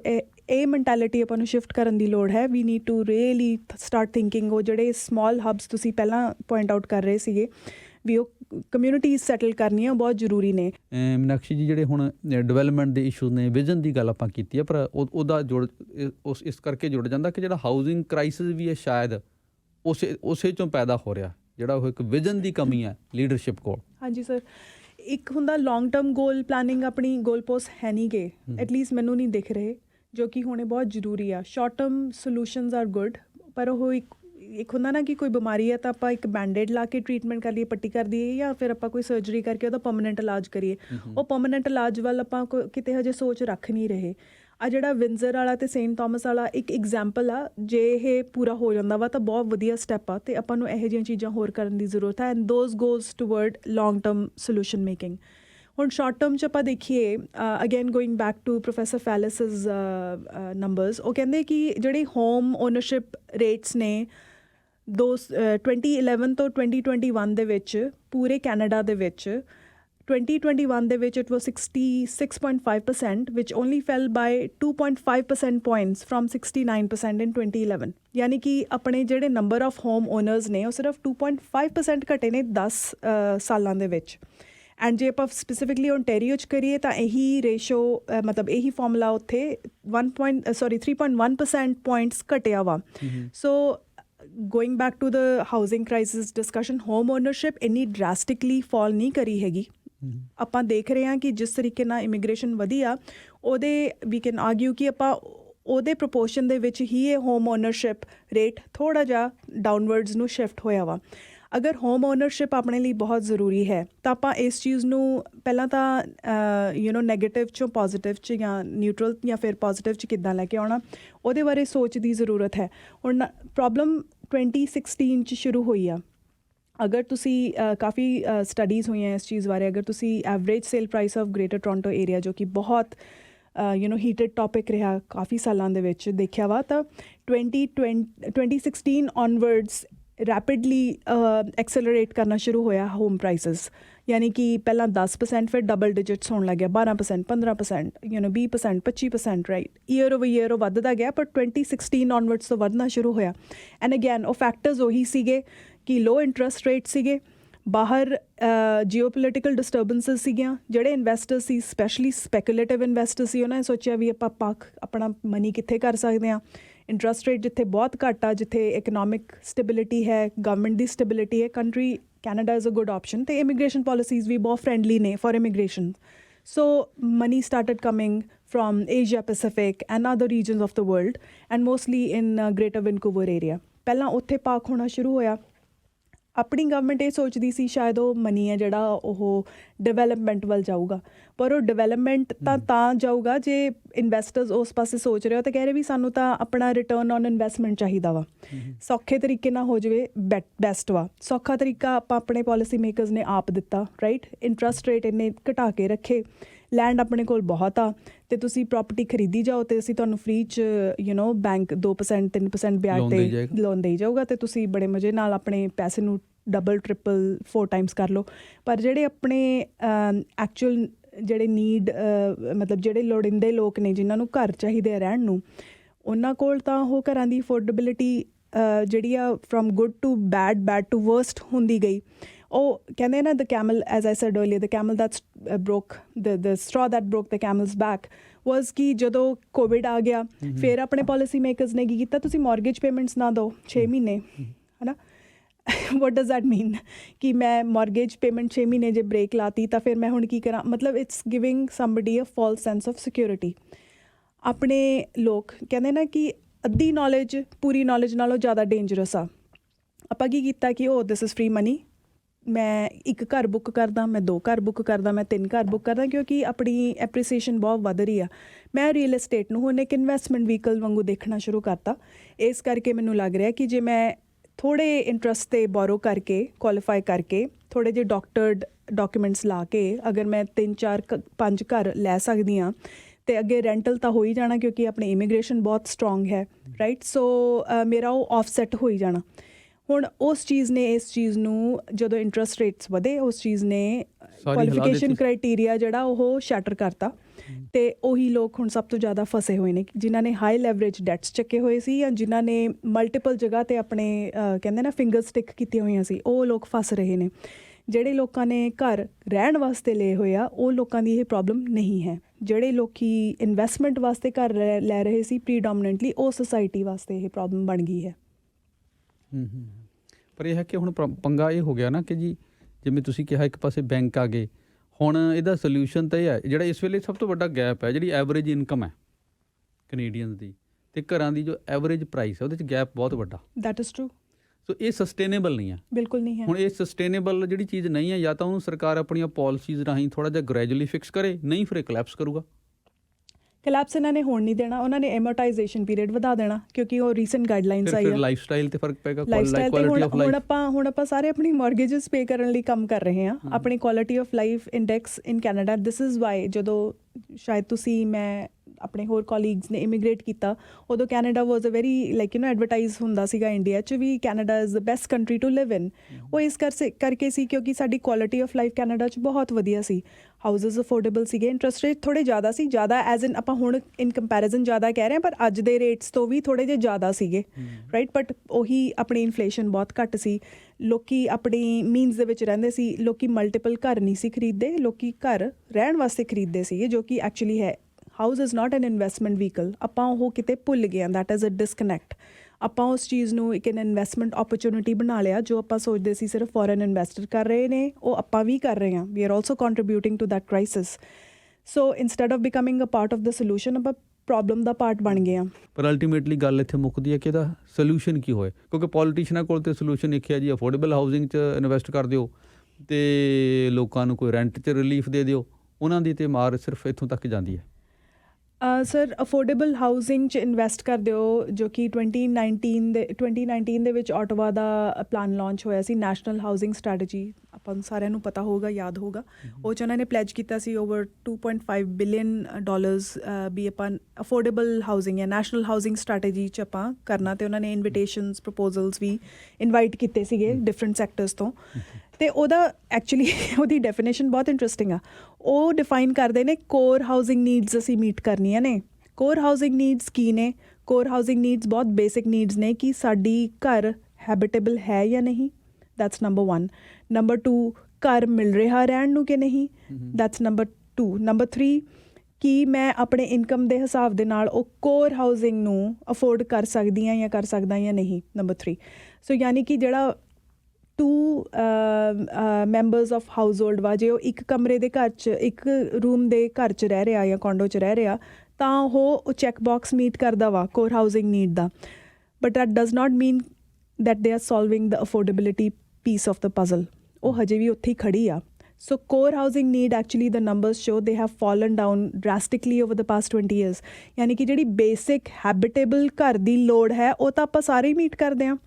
ਆਪਾਂ ਰੀਜ਼ਨੇਬਲੀ ਡੀਸੈਂਟ ਅਕੋਮੋਡੇਸ਼ਨ 'ਚ ਹੈਗੇ ਹਾਂ, ਬਹੁਤ ਪੈਥੈਟਿਕ, ਜਿੱਥੇ ਮਤਲਬ ਇੱਕ ਰੂਮ ਦੇ ਵਿੱਚ 10 ਲੋਕ ਨੇ, ਉਹ ਤਾਂ ਬਹੁਤ ਆਪਾਂ ਰੇਅਰ ਸੁਣਦੇ ਹਾਂ। ਉਹ ਚੀਜ਼ ਨਹੀਂ ਹੋਈ ਹਜੇ ਥੈਂਕਫੁਲੀ। ਬਟ ਉਹਨਾਂ ਦਾ ਤਾਂ ਡੈਫੀਨੇਸ਼ਨ ਕੋਰ ਹਾਊਸਿੰਗ ਨੀਡ ਦਾ ਸਿਰਫ ਉਹੀ ਆ ਵੀ ਇੱਕ ਰੂਮ ਦਾ ਜੇ ਅਪਾਰਟਮੈਂਟ ਹੈ, 1 ਬੈਡਰੂਮ ਅਪਾਰਟਮੈਂਟ ਹੈ, ਉਹ 'ਚ ਦੋ ਜੀ ਰਹਿ ਰਹੇ, ਤਾਂ ਜੀ ਅਸੀਂ ਆਪਣੀ ਕੋਰ ਹਾਊਸਿੰਗ ਦੀ ਨੀਡ ਨੂੰ, ਡੈਫੀਨੇਸ਼ਨ ਨੂੰ ਮੀਟ ਕਰ ਰਹੇ ਹਾਂ। So they are just filling up the check boxes based on that. So that's their national housing strategy, that's their investment, so called investment. But ਕੀ ਉਹ ਐਕਟਿਵਲੀ ਇਸ ਚੀਜ਼ 'ਚ ਪਾਰਟੀਸਿਪੇਟ ਕਰ ਰਹੇ ਹੈ? ਮਾਈ ਆਰਗੂਮੈਂਟ ਇਜ਼ ਕਿ ਨਹੀਂ ਕਰ ਰਹੇ। ਉਹ ਹਜੇ ਵੀ ਪ੍ਰਾਈਵੇਟ ਸੈਕਟਰ ਨੂੰ ਹੀ ਇਨਸੈਂਟੀਵਾਈਜ਼ ਕਰ ਰਹੇ ਨੇ ਕਿ ਤੁਸੀਂ ਪ੍ਰਪੋਜ਼ਲ ਦਿਓ, ਤੁਸੀਂ ਆਪਣੇ ਬੈਕਯਾਰਡਸ ਦੇ ਵਿੱਚ ਇੱਕ ਹਾਊਸਿੰਗ ਯੂਨਿਟ ਪਾ ਲਓ, ਜੋ ਮੈਂ ਸੁਣਿਆ ਰੀਸੈਂਟਲੀ ਸਿਟੀ ਆਫ ਬਰੈਂਪਟਨ ਜੋ ਪ੍ਰਪੋਜ਼ ਕਰ ਰਹੀ ਆ, ਵੈਰੀ ਕ੍ਰੀਏਟਿਵ ਸੋਲਿਊਸ਼ਨ। ਬਟ ਕੀ ਉਹ ਕੁਆਲਿਟੀ ਆਫ ਲਾਈਫ ਨੂੰ ਹੈਲਪ ਕਰਦਾ? ਨੋ, ਇਟ ਇਜ਼ ਨਾਟ। ਇਹ ਕੋਈ ਮਤਲਬ ਪੰਜਾਬੀ ਦਾ ਵਰਡ ਕੁੱਕੜ ਖਾਨਾ ਥੋੜ੍ਹੀ ਹੈ, ਬੰਦਿਆਂ ਦੀ ਰਹਿਣ ਦੀ ਜਗ੍ਹਾ ਪ੍ਰੋਪਰ ਤਰੀਕੇ ਨਾਲ ਰਹਿਣਾ ਚਾਹੀਦਾ। ਜਿੱਥੇ 20 ਰਹਿੰਦੇ ਨੇ ਇੱਕ ਘਰ 'ਚ। ਹਾਂਜੀ। ਸੋ ਦਿਸ ਇਜ਼ ਨਾਟ ਮਤਲਬ ਇਹ ਕੋਈ ਸੈਂਸ ਨਹੀਂ ਬਣਦੀ ਹੈਗੀ ਜਿਸ ਤਰੀਕੇ ਨਾਲ ਇਹਨੂੰ ਅਪਰੋਚ ਕਰ ਰਿਹਾ। ਅਤੇ ਉਹਨਾਂ ਦਾ ਟਾਰਗੇਟ ਇਹ ਹੈ ਸਿਰਫ ਅਸੀਂ 5,30,000 ਫੈਮਲੀਜ਼ ਨੂੰ core housing need over a period of 10 years meet ਕਰਨਾ, ਯਾਨੀ ਕਿ again it's a lip service. So actually ਕੁਛ ਨਹੀਂ ਹੋ ਰਿਹਾ। We need to actively participate and we need to push our legislators, we need to push our policy makers ਕਿ ਤੁਸੀਂ ਕਰ ਕੀ ਰਹੇ ਹੋ। We need to hold them accountable, ਕਿਉਂਕਿ ਕੁਛ ਹੋ ਨਹੀਂ ਰਿਹਾ, ਸਿਰਫ ਲਿਪ ਸਰਵਿਸ ਹੋ ਰਹੀ ਆ। ਕੋਈ ਲੌਂਗ ਟਰਮ ਸਟ੍ਰੈਟਜੀ ਨਹੀਂ ਹੈ ਇਹਨਾਂ ਕੋਲ, ਕੋਈ ਇਹਨਾਂ ਕੋਲ ਸ਼ਾਰਟ ਟਰਮ ਸਟ੍ਰੈਟਜੀ ਨਹੀਂ ਹੈ। ਬਜਾਏ ਇਸ ਦੇ ਕਿ ਜੀ ਹੁਣ ਡੈਂਟਲ ਦੇ ਥੋੜ੍ਹੇ ਜਿਹੇ ਪੈਸੇ ਵੰਡ ਦਿਓ ਜਾਂ ਚਾਈਲਡ ਕੇਅਰ ਦੇ ਪੈਸੇ ਵੰਡ ਦਿਓ, ਉਸ ਚੀਜ਼ ਨੇ ਉਹੀ ਕੰਮ ਕਰਨਾ ਵਾ ਕਿ ਬਿਜਲੀ ਫ੍ਰੀ ਕਰਤੀ ਪਰ ਬਿਜਲੀ ਆਉਂਦੀ ਨਹੀਂ ਹੈਗੀ, ਉਹ ਚੀਜ਼ ਹੋਣੀ ਆ। ਅਤੇ ਇਹ ਜਿਹੜੀ ਅਫੋਰਡੇਬਿਲਿਟੀ ਕ੍ਰਾਈਸਿਸ ਹੈ ਕਿਤੇ ਨਹੀਂ ਜਾ ਰਿਹਾ, ਇੱਥੇ ਐਂ ਹੀ ਰਹਿਣਾ। ਜਿਹੜੇ ਲੋਕ ਨਹੀਂ ਅਫੋਰਡ ਕਰ ਸਕਦੇ ਉਹਨਾਂ ਨੇ ਨਹੀਂ ਅਫੋਰਡ ਕਰ ਸਕਣਾ, ਐਟਲੀਸਟ ਮੈਟਰੋਪੋਲਿਸਿਸ ਦੇ ਵਿੱਚ। ਹਾਂ, ਅਗਰ ਸਬ ਕਮਿਊਨਿਟੀਜ਼ ਡਿਵੈਲਪ ਹੋ ਜਾਂਦੀਆਂ ਨੇ ਜਿੱਥੇ ਘਰਾਂ ਦੀ ਪ੍ਰਾਈਸਿਸ ਹਜੇ ਫਿਰ ਵੀ ਅਫੋਰਡੇਬਲ ਨੇ, ਉੱਥੇ ਉਹਨਾਂ ਨੂੰ ਉਹੋ ਜਿਹੇ ਕਿੱਤੇ ਜਾਂ ਉਹੋ ਜਿਹੇ ਜੋਬਸ ਮਿਲ ਜਾਂਦੀਆਂ ਜਿੱਥੇ ਉਹ ਆਪਣਾ ਡੀਸੈਂਟ ਲਾਈਫ ਸਟਾਈਲ ਕਰ ਸਕਦੇ ਨੇ, ਲਿਵ ਕਰ ਸਕਦੇ ਨੇ, ਤਾਂ ਉੱਥੇ ਲੋਕ ਜਾ ਕੇ ਰਹਿ ਸਕਣਗੇ। ਅਦਰਵਾਈਜ਼ ਇਹ ਓਵਰ ਸੈਚੂਰੇਟਿਡ ਜਿਹੜੀ ਹੈਵੀਲੀ ਡੈਂਸ ਇਮੀਗਰੈਂਟ ਮੈਟਰੋਪੋਲਿਸ ਦੀ ਪ੍ਰੋਬਲਮ ਹੈ, ਉਹ ਦਿੱਲੀ ਬੰਬੇ 'ਚ ਵੀ ਹੈ, ਉਹ ਸਿਡਨੀ ਆਸਟ੍ਰੇਲੀਆ 'ਚ, ਮੈਲਬਰਨ 'ਚ ਵੀ ਹੈ, ਆਪਣੇ ਹਾਂਗਕਾਂਗ 'ਚ ਵੀ ਹੈ। ਸੋ ਦੇਅਰਫੋਰ ਆਪਣੇ GTA ਅਤੇ ਵੈਨਕੂਵਰ ਏਰੀਆ 'ਚ ਵੀ ਹੈ, ਅਤੇ ਐਂ ਹੀ ਰਹਿਣੀ ਹੈ। ਪਰ ਇਹਦੇ 'ਚ ਫਿਰ ਜਿਹੜਾ ਹੁਣ ਇੱਕ ਦੂਸਰੀ ਜਿਹੜੀ ਚੀਜ਼ ਹੈ, ਪ੍ਰੋਬਲਮ ਵਧੀ ਕਿਉਂ ਜਾ ਰਹੀ ਹੈ, ਜਿਹਦੇ ਬਾਰੇ ਕੋਈ ਕਰਾਏ ਹੁਣ ਮਤਲਬ ਜਿਹੜੀ ਸਾਡੀ ਗਵਰਨਮੈਂਟ ਹੈ ਉਹ ਇਸ ਗੱਲ ਨੂੰ ਬੜੇ ਆਪਣੀ ਪ੍ਰਾਪਤੀ ਦੱਸਦੀ ਹੈ ਕਿ ਅਸੀਂ 1% ਪਾਪੂਲੇਸ਼ਨ ਐਡ ਕਰਨੀ 1 ਸਾਲ 'ਚ। ਹਾਂਜੀ। ਤੇ ਦੂਜੇ ਪਾਸੇ ਸਾਡਾ ਹਾਊਸਿੰਗ ਜਿਹੜਾ ਸਾਡਾ ਹੈਲਥ ਸੈਕਟਰ ਹੈ ਉਹ ਕੋਲੈਪਸ ਹੋਣ ਦੇ ਕੰਢੇ ਤੇ ਹੈ। ਬਿਲਕੁਲ ਸਰ। ਹਾਊਸਿੰਗ ਦੀ ਕ੍ਰਾਈਸਿਸ ਦੀ ਆਪਾਂ ਗੱਲ ਕਰ ਰਹੇ ਹਾਂ। ਸੋ ਇਸ ਸਾਰੀ ਸਿਚੁਏਸ਼ਨ 'ਚ ਇਸ ਤਰੀਕੇ ਨਾਲ ਪਾਪੂਲੇਸ਼ਨ ਐਡ ਕਰਨੀ ਇਹ ਕੋਈ ਮਤਲਬ ਇਹ ਕੋਈ ਸਮਾਰਟ ਤਰੀਕਾ ਨਹੀਂ ਹੈਗਾ। ਬਹੁਤ ਹੀ pardon my use of the language, ਬਹੁਤ ਹੀ ਸਟੂਪਿਡ ਅਪਰੋਚ ਵਾ ਇਹ, ਕਿਉਂਕਿ ਤੁਹਾਡੇ ਕੋਲ ਸੋਲੂਸ਼ਨ ਹੈ ਨਹੀਂਗਾ। ਤੁਸੀਂ ਹੋਰ ਇਮੀਗ੍ਰੈਂਟਸ ਲੈ ਆਓ। ਹੁਣ ਕੋਈ ਗ੍ਰੇਡ 12 ਦਾ ਸਟੂਡੈਂਟ ਆਉਂਦਾ ਵਾ, ਉਹਨਾਂ ਨੂੰ ਪਹਿਲੀ ਗੱਲ ਤਾਂ ਇਹ ਵੀ ਦੇ ਸੋ ਯੰਗ, ਉਹਨਾਂ ਨੂੰ ਪਤਾ ਹੀ ਨਹੀਂ ਹੈ ਵੀ ਅਸੀਂ ਕਰਨਾ ਕੀ ਆ। ਉਹਨਾਂ ਨੂੰ ਰਾਈਟਸ ਤਾਂ ਨਹੀਂ ਆਪਦਿਆਂ ਦਾ ਪਤਾ। ਫਿਰ ਆਪਾਂ ਉਹਨਾਂ ਨੂੰ ਕ੍ਰਿਟੀਸਾਈਜ਼ ਕਰਦੇ ਹਾਂ ਵੀ ਉਹ ਇਰੈਸ਼ਨਲ ਚੋਇਸਿਸ ਮੇਕ ਕਰਦੇ ਨੇ। ਉਹਨਾਂ ਦਾ ਕਸੂਰ ਹੈ ਹੀ ਨਹੀਂ, ਕਿਉਂਕਿ ਉਹ ਇਹੋ ਜਿਹੀ ਸਿਚੁਏਸ਼ਨ 'ਚ ਆ ਕੇ ਫਸ ਗਏ ਨੇ, ਉਹਨਾਂ ਨੂੰ ਪਤਾ ਹੀ ਨਹੀਂ ਸੀ ਕਰਨਾ ਕੀ ਆ। ਸੋ ਹੁਣ ਕਮਿਊਨਿਟੀ ਕਾਲਜਸ ਨੇ for example, and Aam talking ਇਹ ਸੈਕਟਰ ਆਫ ਇਮੀਗ੍ਰੈਂਟਸ ਨੂੰ, ਕਿਉਂਕਿ ਆਪਣੀ ਕਮਿਊਨਿਟੀ ਵਿੱਚ ਇਨਵੋਲਵਡ ਆ ਅਤੇ ਇਫੈਕਟਡ ਆ ਲਾਰਜਲੀ, ਰਾਈਟ। ਆਪਣੇ ਕਮਿਊਨਿਟੀ ਕਾਲਜਸ ਨੂੰ ਗਵਰਨਮੈਂਟਸ ਕਿਉਂ ਨਹੀਂ ਅਕਾਊਂਟੇਬਲ ਹੋਲਡ ਕਰਦੀਆਂ ਵੀ ਤੁਹਾਨੂੰ ਅਸੀਂ ਇਨਟੇਕ ਲੈਣ ਹੀ ਤਾਂ ਦੇਣੀ ਆ ਜੇ ਤੁਹਾਡੇ ਕਮਿਊਨਿਟੀ ਕਾਲਜਸ ਜਿਹੜੇ ਵੀ ਰਿਮੋਟ ਏਰੀਆਜ਼ 'ਚ ਨੇ ਉੱਥੇ ਤੁਹਾਡੇ ਕੋਲ ਗੈਰੰਟੀਡ ਜੌਬਸ ਨਹੀਂ ਹੈਗੀਆਂ ਜਿੰਨੀ ਦੇਰ ਤੱਕ ਆਪਣੇ ਸਟੂਡੈਂਟਸ ਲਈ। ਨਹੀਂ, ਗਵਰਨਮੈਂਟ ਨੂੰ ਤਾਂ ਇਹ ਹੈ ਕਿ ਜੀ ਪਹਿਲੀ ਗੱਲ ਤਾਂ ਕਾਲਜਾਂ ਵਾਲਿਆਂ ਦੇ ਮਤਲਬ ਇੱਕ ਕਿਸਮ ਦੀ ਕਪਾਹ ਖੜੀ ਹੈ, ਕਿਉਂਕਿ ਉਹਨਾਂ ਨੂੰ ਇੰਨੀ ਰੈਵਨਿਊ ਵੱਧ ਗਿਆ। ਗਵਰਨਮੈਂਟ ਦੀ ਟੈਨਸ਼ਨ ਘੱਟ ਗਈ, ਜਿਹੜੀ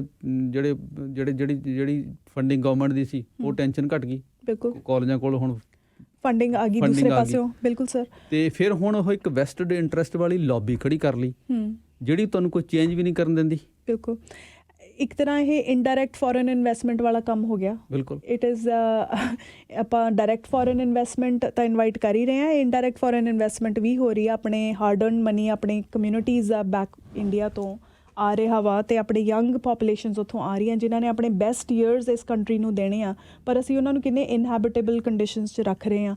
ਉਹਨਾਂ ਨੂੰ ਪ੍ਰੋਪਰ ਐਜੂਕੇਸ਼ਨ ਤੱਕ ਨਹੀਂ ਦੇ ਰਹੇ। ਉਹਨਾਂ ਨੂੰ ਇਹ ਟੈਨਸ਼ਨ ਜ਼ਿਆਦਾ ਹੁੰਦੀ ਹੈ ਵੀ ਮੈਨੂੰ ਜੋਬ ਮਿਲੂਗੀ ਮੇਰੇ ਉਹ ਰੀਸੈਸ ਪੀਰੀਅਡ 'ਚ ਕਿ ਨਹੀਂ, ਵੀ ਮੈਂ ਆਪਣੇ ਆਪ ਨੂੰ ਸਸਟੇਨ ਕਿੱਦਾਂ ਕਰਨਾ, ਕਿਉਂਕਿ ਜਿਹੜਾ ਹੁਣ ਦੂਜਾ ਪਾਰਟ ਆਫ ਅਫੋਰਡੇਬਿਲਿਟੀ ਆ, ਖਾਣਾ ਕਿੰਨਾ ਮਹਿੰਗਾ ਵਾ, ਹੋਰ ਕੱਪੜਾ ਕਿੰਨਾ ਮਹਿੰਗਾ ਵਾ, ਜਿਹੜੀ ਬੇਸਿਕ ਨੀਡਸ ਨੇ, ਰਾਈਟ। ਮੈਂ ਇਹ ਨਹੀਂ ਕਹਿ ਰਹੀ ਕਿ ਤੁਸੀਂ ਸਪਲਰਜ ਕਰਦੇ ਹੋ, ਬਟ ਜਿਹੜੀਆਂ ਰੋਟੀ ਕੱਪੜਾ ਮਕਾਨ ਵਾਲੀਆਂ ਨੀਡਸ ਨੇ ਉਹਦੇ ਵਾਸਤੇ ਹੀ ਉਹਨਾਂ ਨੂੰ ਸਟਰਗਲ ਬਹੁਤ ਹੋਈ ਪਈ ਆ। ਅਤੇ ਫਿਰ ਜੇ ਗੱਲ ਨੂੰ ਹੁਣ ਆਪਾਂ ਖ਼ਤਮ ਕਰਨਾ ਹੋਏ, ਹਾਊਸਿੰਗ ਨੂੰ ਮਤਲਬ ਆਪਾਂ ਆਈਸੋਲੇਸ਼ਨ, ਜਿੰਨੀ ਕੁ ਮੈਨੂੰ ਗੱਲ ਸਮਝ ਆਈ ਕਿ ਆਈਸੋਲੇਸ਼ਨ 'ਚ ਨਹੀਂ ਦੇਖ ਰਹੇ। ਇਹ ਸਾਰੀ ਦੀ ਸਾਰੀ ਜਿਹੜੀ ਓਵਰਆਲ ਡਾਇਰੈਕਸ਼ਨ ਹੈ ਗਵਰਨਮੈਂਟ ਦੀ ਇਕਨੋਮਿਕ ਡਿਵੈਲਪਮੈਂਟ ਦੀ, ਇਹ ਸਾਰੀ ਇੰਟੀਗ੍ਰੇਟ ਨਹੀਂ ਹੈ। ਇਹ ਸਾਰੀ ਰੀਵਿਜ਼ਿਟ ਕਰਨੀ ਪਊਗੀ। ਇਹ ਜਿਹੜੀ ਕਹਿੰਦੇ ਨਾ ਵੀ ਪਿਕ ਐਂਡ ਚੂਜ਼ ਵਾਲਾ ਕੰਮ ਨਹੀਂ ਹੈਗਾ ਵੀ ਇਮੀਗ੍ਰੇਸ਼ਨ ਦੀ ਕੁਛ ਹੋਰ ਪਾਲਿਸੀ ਬਣਾਤੀ ਅਤੇ ਆਪਾਂ ਵਟ you call national housing strategy ਦੀ ਹੋਰ ਬਣਾਤੀ ਅਤੇ ਆਪਣੀ ਫੋਰਨ ਅਫੇਅਰਸ ਦੀ ਹੋਰ ਬਣਾਤੀ। ਆਏ ਨਹੀਂ ਹੈਗਾ। ਇਹ ਸਾਰਾ ਕੰਸੋਲੀਡੇਟਿਡ ਬਰਡਸ ਆਈ ਵੀ ਅਪਰੋਚ ਲੈ ਕੇ ਵੀ ਕਿਹੜੀ ਚੀਜ਼ ਕਿੱਥੇ ਕਿਵੇਂ ਇਫੈਕਟ ਕਰਦੀ ਆ, ਉਸ ਤਰੀਕੇ ਨਾਲ ਪਾਲਿਸੀ, ਡੀਪ ਥਿੰਕਿੰਗ, ਡੀਪ ਲੌਂਗ ਟਰਮ ਸੋਲੂਸ਼ਨ ਆਪਣੇ ਵਿਊ 'ਚ ਰੱਖ ਕੇ ਐਂਡ ਉਹਨੂੰ ਵੀ ਬ੍ਰੇਕ ਡਾਊਨ ਕਰਕੇ ਵੀ ਓਕੇ ਇਸ ਤੱਕ। ਇਹਦੇ 'ਚ ਫਿਰ ਇੱਕ ਦੂਜੀ ਪ੍ਰੋਬਲਮ ਵੀ ਇੱਥੇ, ਇੱਕ ਤਾਂ ਤੁਸੀਂ ਇਹਨਾਂ ਸੈਗਮੈਂਟਸ ਦੀ ਗੱਲ ਕੀਤੀ ਹੈ। ਹਾਂਜੀ, ਇੱਥੇ ਸਿਟੀਜ਼ ਨੂੰ ਜਿਵੇਂ ਹਾਊਸਿੰਗ ਪ੍ਰੋਬਲਮ ਹੈ ਅਫੈਕਟ ਕਰ ਰਹੀ ਸਿਟੀਜ਼ ਨੂੰ, ਅਤੇ ਇਮੀਗ੍ਰੇਸ਼ਨ 'ਚ ਉਹਨਾਂ ਦਾ ਕੋਈ ਯੋਗਦਾਨ ਨਹੀਂ। ਬਿਲਕੁਲ ਸਰ, ਉਹਨਾਂ ਦੀ ਕੋਈ ਸਹੀ ਨਹੀਂ ਹੈ, ਉਹਨਾਂ ਦੀ ਕੋਈ ਸਹੀ ਨਹੀਂ ਹੈ ਵੀ। ਇਸੇ ਤਰ੍ਹਾਂ ਇਹ ਜਿਹੜੇ ਐਜੂਕੇਸ਼ਨ ਵਾਲਾ ਜਿਹੜਾ ਸਟੱਡੀ ਵੀਜ਼ਾ ਪ੍ਰੋਗਰਾਮ ਹੈ, ਕਾਲਜਾਂ ਨੂੰ ਰੈਗੂਲੇਟ ਕਰ ਰਹੀ ਹੈ ਪ੍ਰੋਵਿੰਸ਼ੀਅਲ ਗਵਰਨਮੈਂਟ, ਅਤੇ ਸਾਰੇ ਦਾ ਸਾਰਾ ਪ੍ਰੋਗਰਾਮ ਰਨ ਕਰ ਰਹੀ ਹੈ ਫੈਡਰਲ ਗਵਰਨਮੈਂਟ। ਬਿਲਕੁਲ, there is a huge disconnect between ਜਿਹੜੀ ਉਹ ਬਾਈਪਾਰਟੀਜ਼ਨ ਹੋਈ ਆ ਫੈਡਰਲ ਵਰਸਸ ਪ੍ਰੋਵਿੰਸ਼ੀਅਲ ਦੀ, ਐਂਡ ਉੱਤੋਂ ਦੀ health is a part of that game too, ਕਿ ਆਪਾਂ ਆਪਣੀ ਪੋਲਿਸੀ ਕੁਛ ਹੋਰ ਹੈ ਅਤੇ ਆਪਾਂ ਕਰ ਕੁਛ ਹੋਰ ਰਹੇ ਹਾਂ।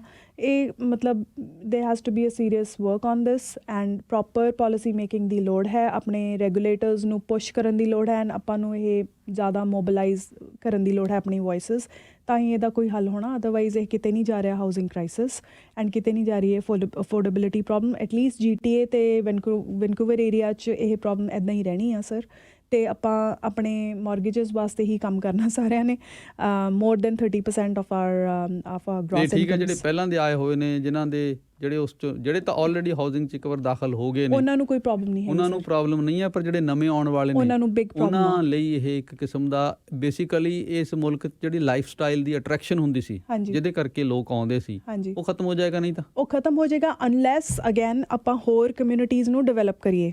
ਜਿਵੇਂ ਹੁਣ again Windsor and Saint Thomas is a good example. ਇਹ ਕੁਝ ਅੱਛਾ ਹੋ ਰਿਹਾ ਵਾ। ਤੁਹਾਡੇ ਹਿਸਾਬ ਨਾਲ ਇੱਕ ਸੋਲਿਊਸ਼ਨ ਇਹ ਹੋ ਸਕਦਾ ਕਿ ਇਹ ਜਿਹੜੇ ਬਿਗ ਸਿਟੀਜ਼ ਨੇ ਇਹਨਾਂ ਤੋਂ ਬਾਹਰ ਨਿਕਲ ਕੇ ਗਵਰਨਮੈਂਟ ਨੂੰ ਨੈਸ਼ਨਲ ਲੈਵਲ 'ਤੇ ਨਵੀਆਂ ਹਬਸ ਕ੍ਰੀਏਟ ਕਰਨ ਦੀ ਜ਼ਰੂਰਤ, ਬਹੁਤ ਜ਼ਿਆਦਾ ਜ਼ਰੂਰਤ ਹੈ ਸਰ। ਨਹੀਂ ਤਾਂ ਆਪਾਂ ਇੱਕੋ ਹੀ ਸ਼ਹਿਰ ਦੇ ਵਿੱਚ ਇੰਨੀ ਜ਼ਿਆਦਾ ਕਿੱਥੇ ਗਰੋ ਕਰਾਂਗੇ। ਆਪਣੇ ਸਾਊਥ ਵੱਲ ਤਾਂ ਲੇਕ ਓਨਟਾਰੀਓ, ਉੱਥੇ ਤਾਂ ਕੁਝ ਨਹੀਂ ਬਣਾ ਸਕਦੇ। ਆਪਾਂ ਨਾਰਥ ਵੱਲ ਹੀ ਐਕਸਪੈਂਡ ਕਰਨਾ। ਆਪਣੀ ਸਿਟੀ ਦੀ ਬਾਊਂਡਰੀ ਕਿੱਥੇ ਜ਼ਿਆਦਾ ਵੱਧ ਗਈ, ਆਪਾਂ ਕੈਲੇਡਨ ਤੱਕ ਚਲੇ ਗਏ ਹਾਂ। Caledon is now become a part of the great appeal if you think, ਹੈ ਨਾ, ਤੇ ਆਪਾਂ ਐਕਸਟੈਂਡ ਕਰੀ ਜਾਂਦੇ ਹਾਂ ਬਾਊਂਡਰੀਜ਼।